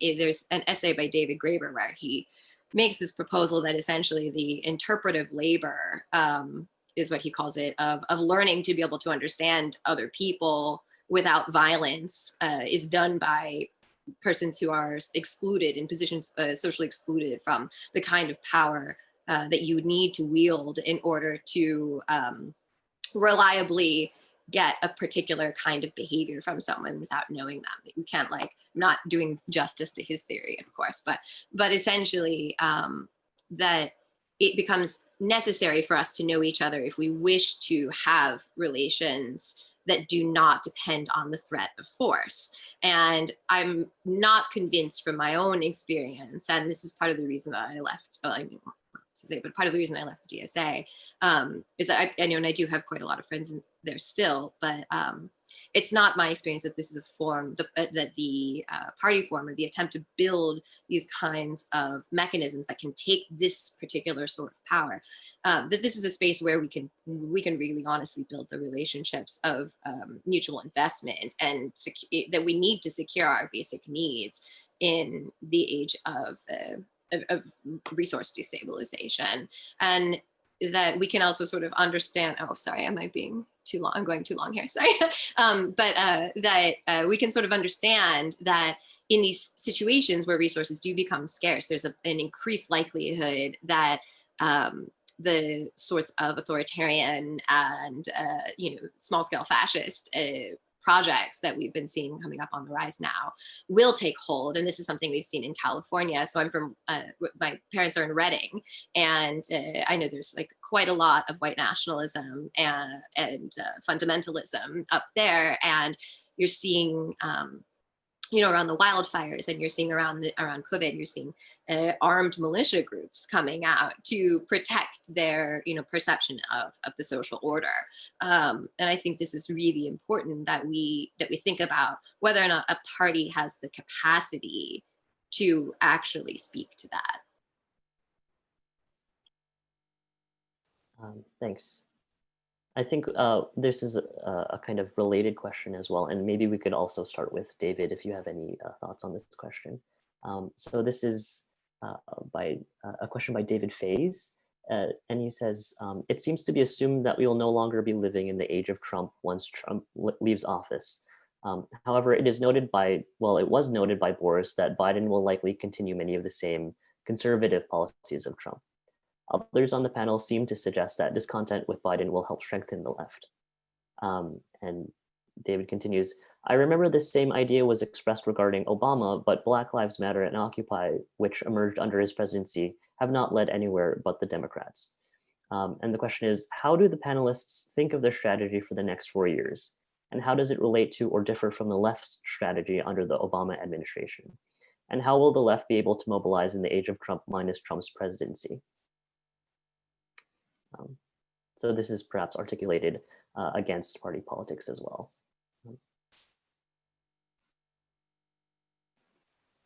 Yeah, I think it's a great question. I think that, at the moment, it's really, the election was just about choosing your enemy, right? and one enemy has like fascist street thugs and the other one doesn't. And so it's just like, it's just about like trying to whatever capacity you have, determine the playing field in which class politics will be enacted. And that was certainly true under Obama. And, you know, both Biden and Obama and indeed Trump are beholden to the interests of the bourgeoisie. But I think that it's a danger to kind of think about the Democratic Party as a party in any traditional sense. There's no internal democratic mechanisms, for most of the country at least, to bring any sort of party discipline to elected leadership. And so really, like, you know, the only disciplining function is where money's coming from. And that's either, you know, depending on where you're from, like, you know, entertainment industry, like finance or labor unions. And so I think that if we want to talk about building a party, and I think building a party is important, having an independent working class party not only can articulate the material needs and aspirations of working class people, but it's also a vehicle in which people can be held accountable to a democratic process. And I think that that idea of having something that's accountable to a democratic mass that's based in the working class is important. I don't think that we can ignore the Democratic Party, though. And I think one good strategy that I find hopeful is, for example, like a DSA for the Many in New York that ran a campaign on the Democratic Party line that just had the internal mechanisms of DSA New York as like what guided their campaign instead of using the finances and logistics of the Democratic Party. And so beginning to build spaces independent from the party apparatus of the Democrats, I think is critical. I don't think that, you know, you can build a party and they will come. I think we have to deal with the concrete material and historical realities of the United States. And that is a, you know, a state that is based on a two-party system. And so, I mean, like the Labor Party in 1996 was a great effort, failed. Green Party, you know, wonderful people, I'm sure, it failed. And it's not because they don't like articulate the right politics, because structurally the game is set against them. And so I think we have to look at the world politically and strategically and deal with the Democratic Party in a way that views it as both not like a unified force, but rather as a coalition of actually opposing forces that are kind of lumped together into a single political project through the process of American history. And so people in DSA will talk about like dirty breaks in the Democrats. And I think that's ultimately like the right strategy, is that we have to build independent power of socialists, but we also have to do it where there's a constituency of people and where people are trained in the political process. And unfortunately, like most working class people who are any sort like politically active are going to be within the Democratic Party that are, you know, progressively minded. And so I think, you know, we have to deal with that. And on the question of like mass movements, you know, like this summer was the largest mass movement numerically, I think, potentially America's ever seen. And the demand for Black lives and the demand to defund the police, which is popular amongst the youths, like we have to really consider why are these things holding on to people's imagination. And I think that, you know, as Marxists, we have to look at the contradictions within society to try to figure out like where we should put our lines, as not sound like too much like a Maoist, but a little bit. And that has to be in relationship to movements on the ground. And so we can't write them off, but we have to be able to embed themselves in them in a way that makes meaningful connections to people. And part of that is trying to figure out a way to articulate the most radical edge of the politics that people are expressing. And I think, you know, there's no way around it. And so I think that building any sort of independent political power is going to be a very challenging thing. And it always has been. But I mean, I think that we have to ground it in the historical material conditions that we're living in and try to develop a strategy.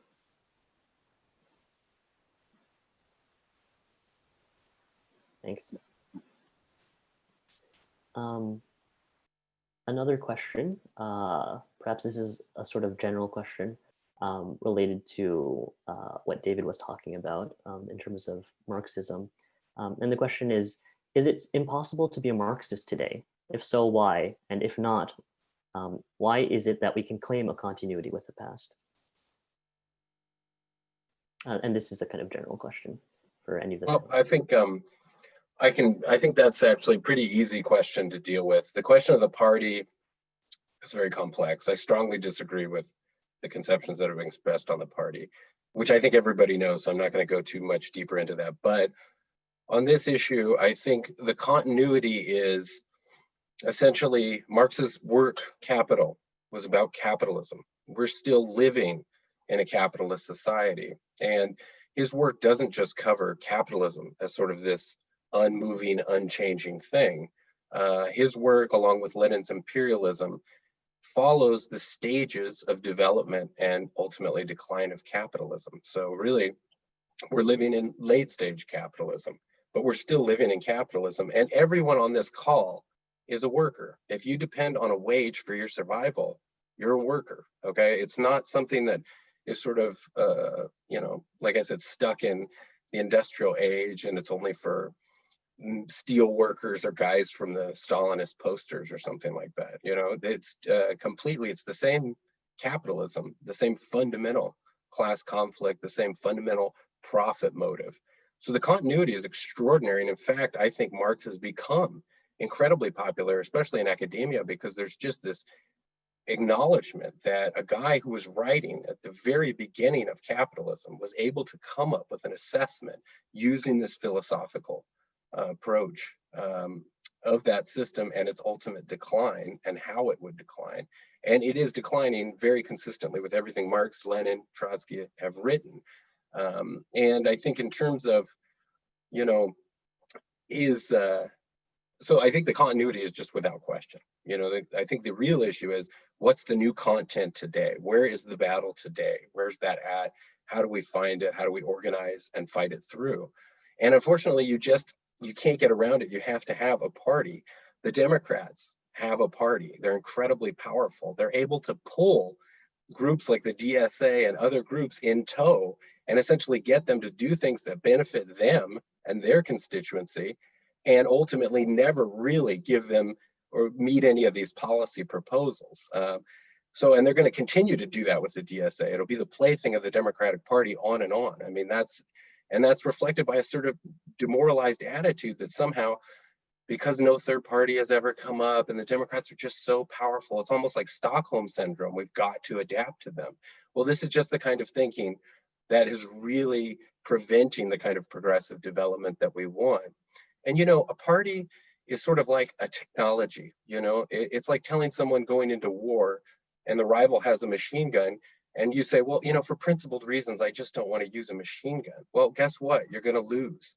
So the enemy, the class enemy of the working class, has very powerful, very organized, hardworking parties, think tanks, government agencies. They have a tremendous party apparatus, and this is how they always seem to win.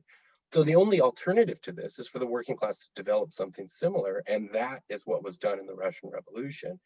And, you know, I think it's just, like I said, undeniable, the power that the Bolshevik Party was able to develop at the backing of the working class, the winning of the first socialist revolution, establishment of a worker state that lasted 70, 80 years, and the ending of World War I. And honestly, even though it was under Stalin, I don't know if the Nazis could have been beaten without the Soviet Union. Those soldiers, just like the soldiers in the Civil War in the United States, they believed in what they were told they were fighting for.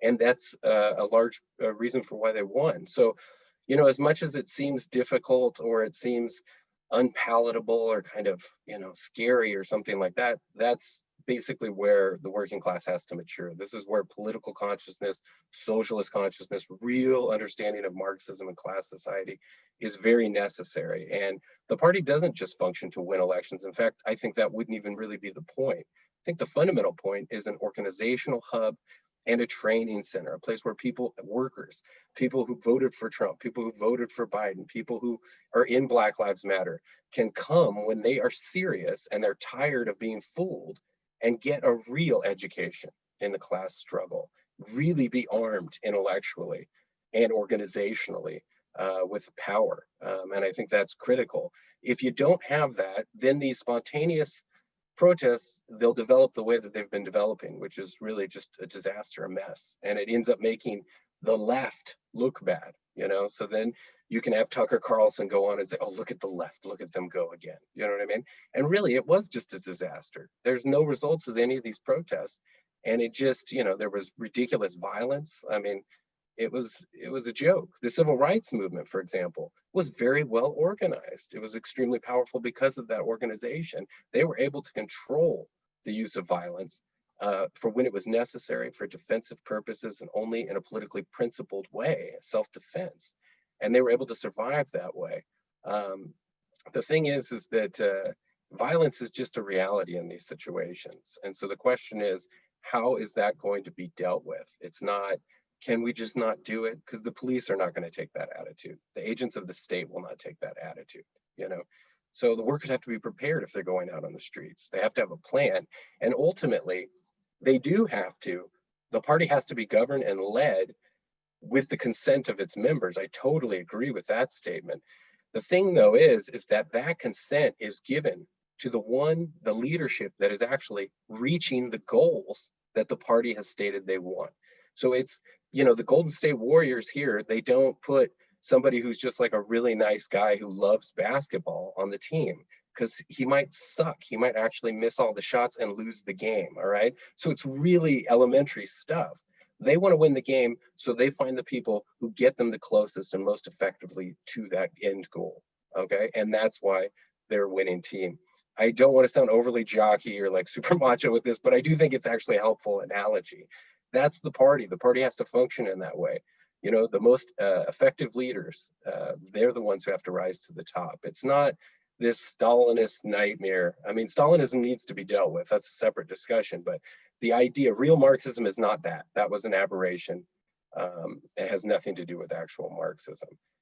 This Stalinist sort of bureaucratic domination is not what I'm talking about, and it's not what Trotsky was talking about, Lenin or Marx. So if we're talking about the fundamental canon of Marxism, I think that difference has to be recalled. Yeah, I don't think that the argument would be that that's what they intended. I think the argument would be that that is what that model produces. And I think that I've seen it even in my own experience, that the tendency toward that sort of centralization of political authority is quite strong. And I do think it's a bit patronizing to sort of frame it this way, that the party needs to come in to sort of lead people to the revolution. It's not actually been my experience that is how political change is manifested. In fact, like what that has demonstrated to me in terms of my actual practical organizing experience is cycles of activist burnout that have done more to damage the potential for movement efficacy than has any attempt to divest and decentralize leadership capacities and participatory agency. I think it's extremely important to really start to think about this again in kind of questions of scale. What sort of scale is like possible and what sort of scale is desirable? I think to the point that you just made about like, you know, violence, I agree with you that violence is inevitable at this point. Violence is happening whether we do anything or not. So the question then becomes like, what sort of directions of violence will we tolerate, and what sort of directions of violence will, you know, existing violence is normalized, right? So I don't know. I think that your arguments could very easily suggest an alternative space for the field of political struggle and political action needs to be engaged. It is very much true that the Democratic Party has and the Republicans, but that the two parties in this system have an arsenal of tools at their disposal, including control over how elections are run, which makes it very difficult to meet them in that space. Now, this is not a problem in particular for me, because I don't think that it's necessary to meet them in that space. In fact, I don't think that's actually how, again, social change is affected. If you look at case studies around climate disruption, you can see that one of the main things that creates the possibility for kind of long-term and enduring shifts in social roles and identities, which are necessary in order to produce different kinds of behaviors, and it's just going to be super important because patterns of consumption and production need to change, right? And social relationships need to change. But is this perception of personal and collective efficacy? And in order to produce that, are the sort of like self-narratives and identities that people develop in those spaces of action. Now, I do not think, and this has again been my personal experience in organizing, that when you have those kinds of systems where you understand that expertise and leadership are in a specific space because those people have talent for this sort of behavior, this sort of thing, I don't think that really reflects what we actually need to produce societies that are capable of implementing the kind of revolutionary values that we're trying to see realized in the world. I think what it does is it reinforces a sort of specialization, which is part of the capitalist project that hasn't been very well interrogated, wherein people perceive themselves as playing a mechanical role in a larger machine that, to your point, may be well organized, but actually is very detrimental to the capacity for each of those individuals to realize the sorts of changes that you're suggesting we're supposed to be leading them toward. I feel personally that isn't really a very that is not really reflective of how people change and how growth is achieved. It hasn't been my personal experience. It is not my theoretical perspective either. I do think that your argument that we're all workers is a little bit presumptuous also in this moment, where you have a huge percentage of the American population unemployed, and I believe chronically unemployed as we look forward, considering, as I said, that a huge section of the workforce has been absorbed into the service industry, which is being especially hard hit and under the pandemic conditions. Now, beyond that, outside of the context of the pandemic, you already have, more people than not on the planet. If we go back to Mike Davis's Planet of Slums, even, which was written some time ago now, at that point, you had the majority of the Earth's inhabitants living in cities, more than half, and a third fully of those people living in slums. Most of those people are excluded from the formal economy. Now, it is very complicated to start to think about what it means to have a system where you believe that historical economic conditions define our sort of divisions between workers and non-workers or whatever. So in this point now, we have some kind of more complicated things going on over there, I think. When you have so many people for whom you do not actually depend on a wage. Like I myself am currently unemployed because I was working as a bartender and I'm between programs at this point. And I think that this is going to be the case for a lot of people. And as we see, sort of the gig economy expanding and this kind of formal roles of workers where you start in at a company and you stay in that company, and organizing yourselves around power in that company makes sense in the particular space of your workforce. Now, I'm not going to argue that's not going to continue to be relevant for some people, but I think it would be very short-sighted to imagine that is a universal experience for people who are being disenfranchised. And I think that it's really especially interesting in the context of climate migration, where you have now increasing numbers of people, and the estimates for how many people this is going to be, it's like 500 million people by 2050, I think the UN is saying, maybe more.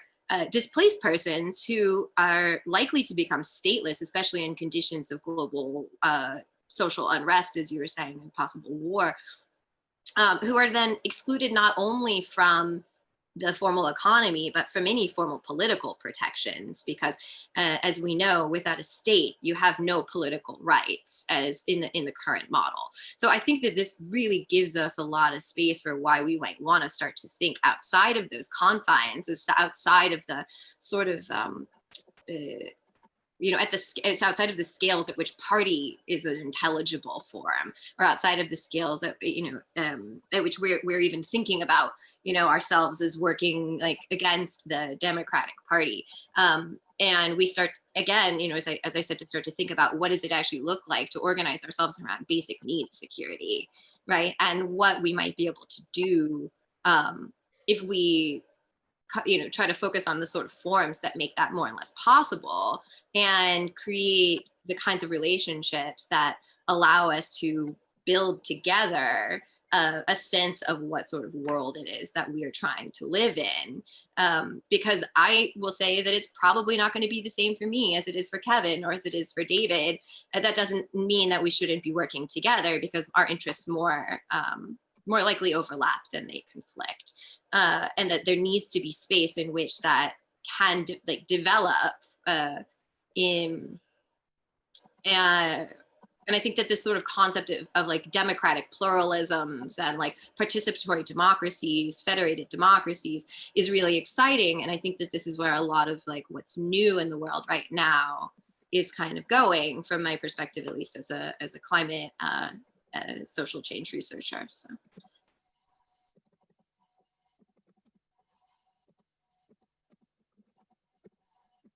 So if we don't want to continue this this thread so much, perhaps we'll finish off with one last question, and then we'll do the closing remarks. So this question comes from Daniel Rudin, and he asks, does Marxism today owe a debt to the new left? What opportunities do Marxists today have to move beyond the failure of the old and new left? I would say just simple answer, no. The new left has been a scourge. The new left is really made up of, in postmodernism, of sort of ex-Marxists, who were kind of demoralized by Stalinism, grew conservative, yet they still had some criticism, and largely what that has produced is this kind of non-political, cultural, lifestyle, identity orientation, as opposed to the fundamental issue, which is the class struggle. And it's really diverted just generations. I'm one of them.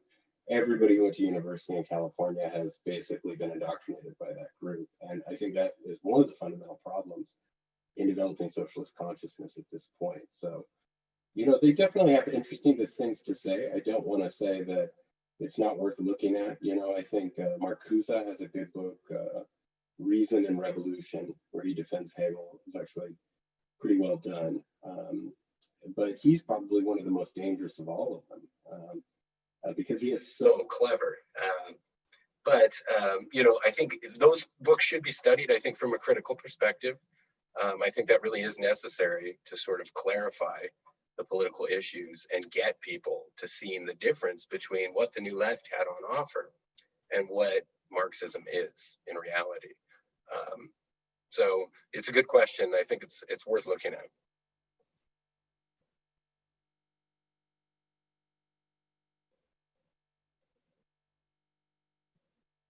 Oh, also too, I just wanted to address some of the points that were made. I don't know if we're going to have the time for it, actually. What do you think, Kyle? Maybe if you could just fold that into your closing remarks, then. Okay, I'll do that. Yeah.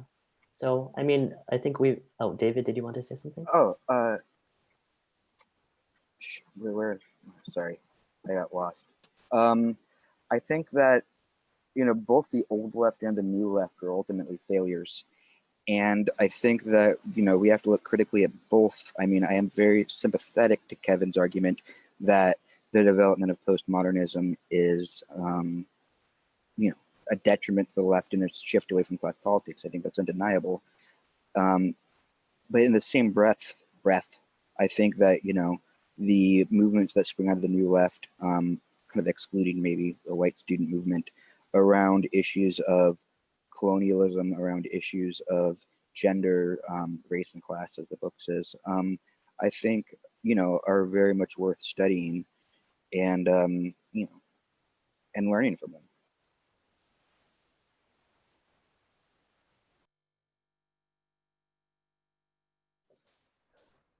Yeah, I'm also going to argue that we should study and learn from everything that's happened before, and that nothing is useless, and that we're informed by the tradition of everything that's happened before us, and that ideas are built out of existing ideas and new ideas, and like we should read all of it and take what you like and leave what you don't. And I don't think it's necessary. And as I mentioned before, I don't think that a sort of like doctrinaire commitment to particular ideas or particular people is really how information works anymore. And I think that was a sort of necessary effect of the kinds of technologies that we had for information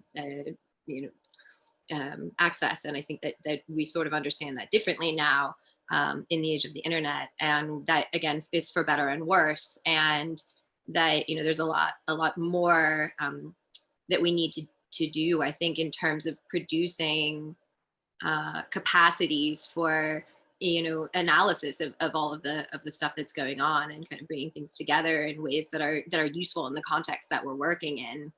And I think perhaps less of turning to specific people to whom we might look for answers, and more sort of absorbing what everybody has offered us, so that we can try to be creative in the context that we are actually living in, because I think our world is so much different than it ever has been before. So I think again, a lot of what's happened in the past is relevant, but is no longer sufficient. Okay, thanks so much, everyone. I think we're a little bit over time, but we'll still have our closing remarks. We'll give each panelist 2 to 3 minutes. And I think we'll just start in the order that we did all of the other little talks. So maybe we can start with David, then Shannon, then Kevin. So there's a study that came out earlier this year from the University of Chicago, of all places, that kind of looked at various mass movements through the last 100, 150 years, and found that the main way mass protests moved towards democratization of a country was the nature of who was making up the protests. And they found that the industrial proletariat, as Marx would call it, tended to be the primary predictive factor of a successful mass movement. And I think that holds true today. And I think that Marx's analysis of the agency of the working class remains relevant, simply because it's the working class that has the capacity and the power to transform society. And so Marx, in the age of Trump, I think, or in the age of Biden, or we want to call this like late capitalist, like neoliberal degeneration or whatever. The core observation that the working class has the power to pivot a society remains true, more so than other classes. And so I think that we should really think about how we can incorporate elements of the labor movement within all of our movements, and if we want these things to work, and so I don't want to sound like a quote unquote class reductionist, but I do think that ultimately it is the position within the economy and the position of productive forces that predicts a successful social movement, which is what we want. And so I think that at this current conjecture history, sorry, I got confused. We have to really view ourselves critically and how we relate to the mass of workers in the United States, and what elements are more progressive than others, and where we can start to develop a articulated politics of their needs, or our needs. And so that's just, I think that ultimately the political project going forward is going to be trying to consolidate the needs of workers and the needs of the poor, I suppose, though it's kind of more of an ambiguous concept, to a political program that people can put their faith in. Yeah, so I'd say, there's been this kind of long and very complex debate over a lot of different political spaces about the sort of potentials and limitations of political rights and political sort of roles versus like social rights and social roles. And I think it would be really interesting in this moment to start to think, you know, when, as just David said, that this idea that a specific sort of organization has been successful was proposed. Like, what does it mean for something to be successful? So what he said was those like movements toward democracy in states, right? So as far as I know, we don't have any classless participatory democratic states as the result of anything that's happened so far. You know, people might make arguments about particular territories that are being held. I might have my own arguments about the you know, the sorts of experiments that people are undertaking in specific spaces right now, and the viability of those kinds of organizational models for building those things. But as of yet, we have not seen any claiming and an establishment of participatory states. So communism has not yet been fully realized by a mass workers' party.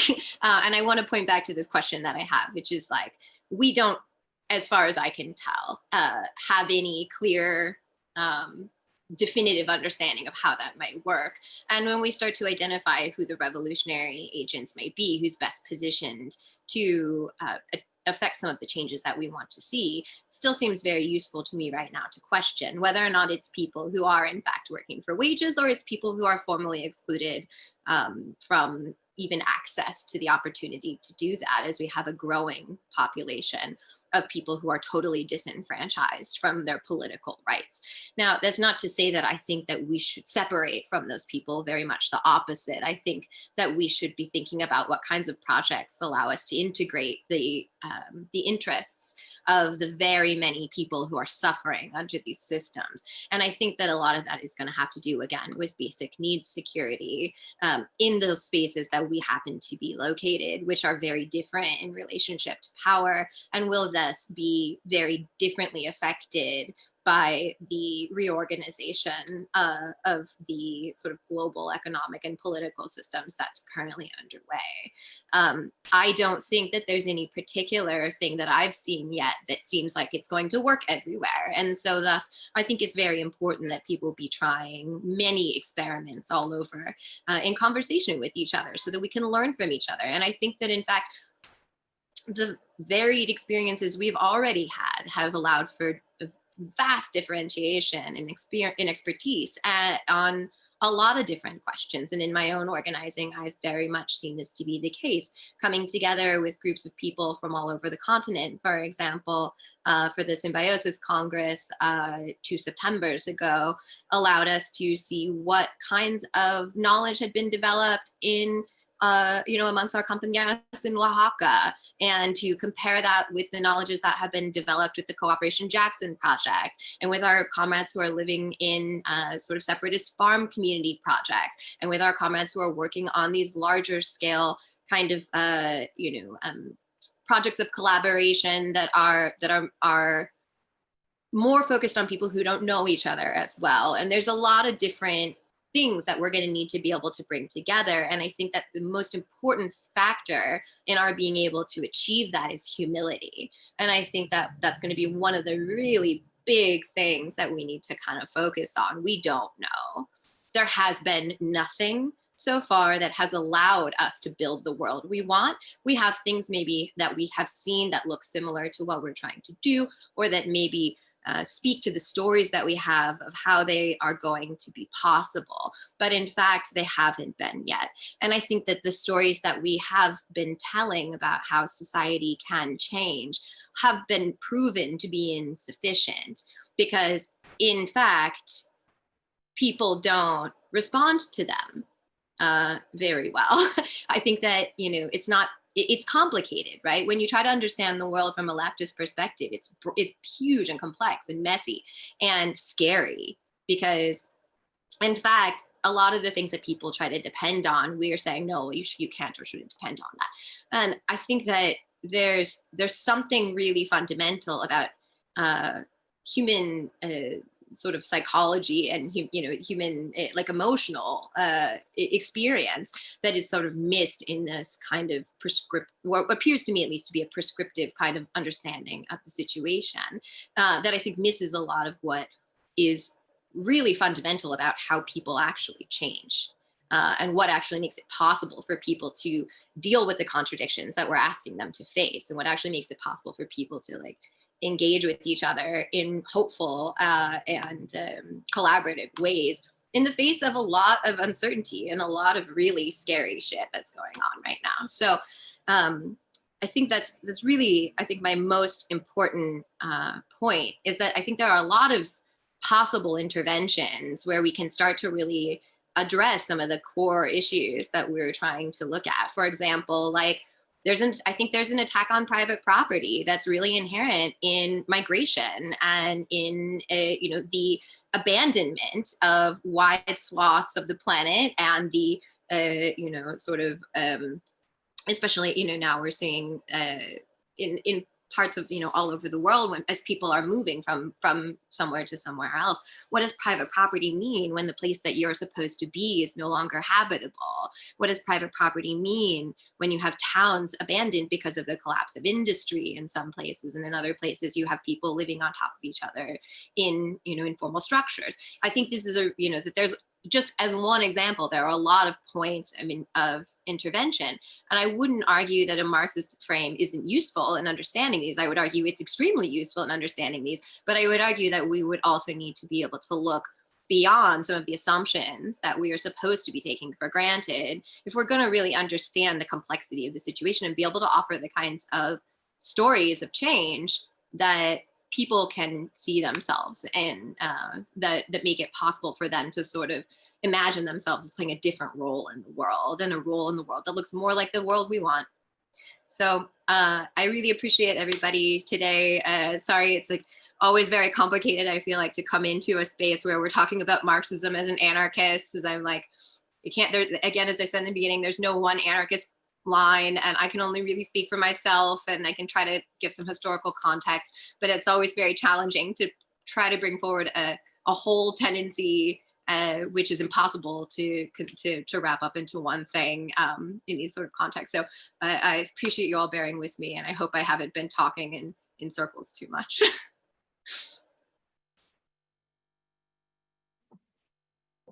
So I think, obviously I disagree. I think Marxism is really the best perspective that's been developed so far, until some new thing can be developed that somehow is superior to it. And really, I don't think that can be done unless capitalism comes to an end and we have a different socioeconomic condition.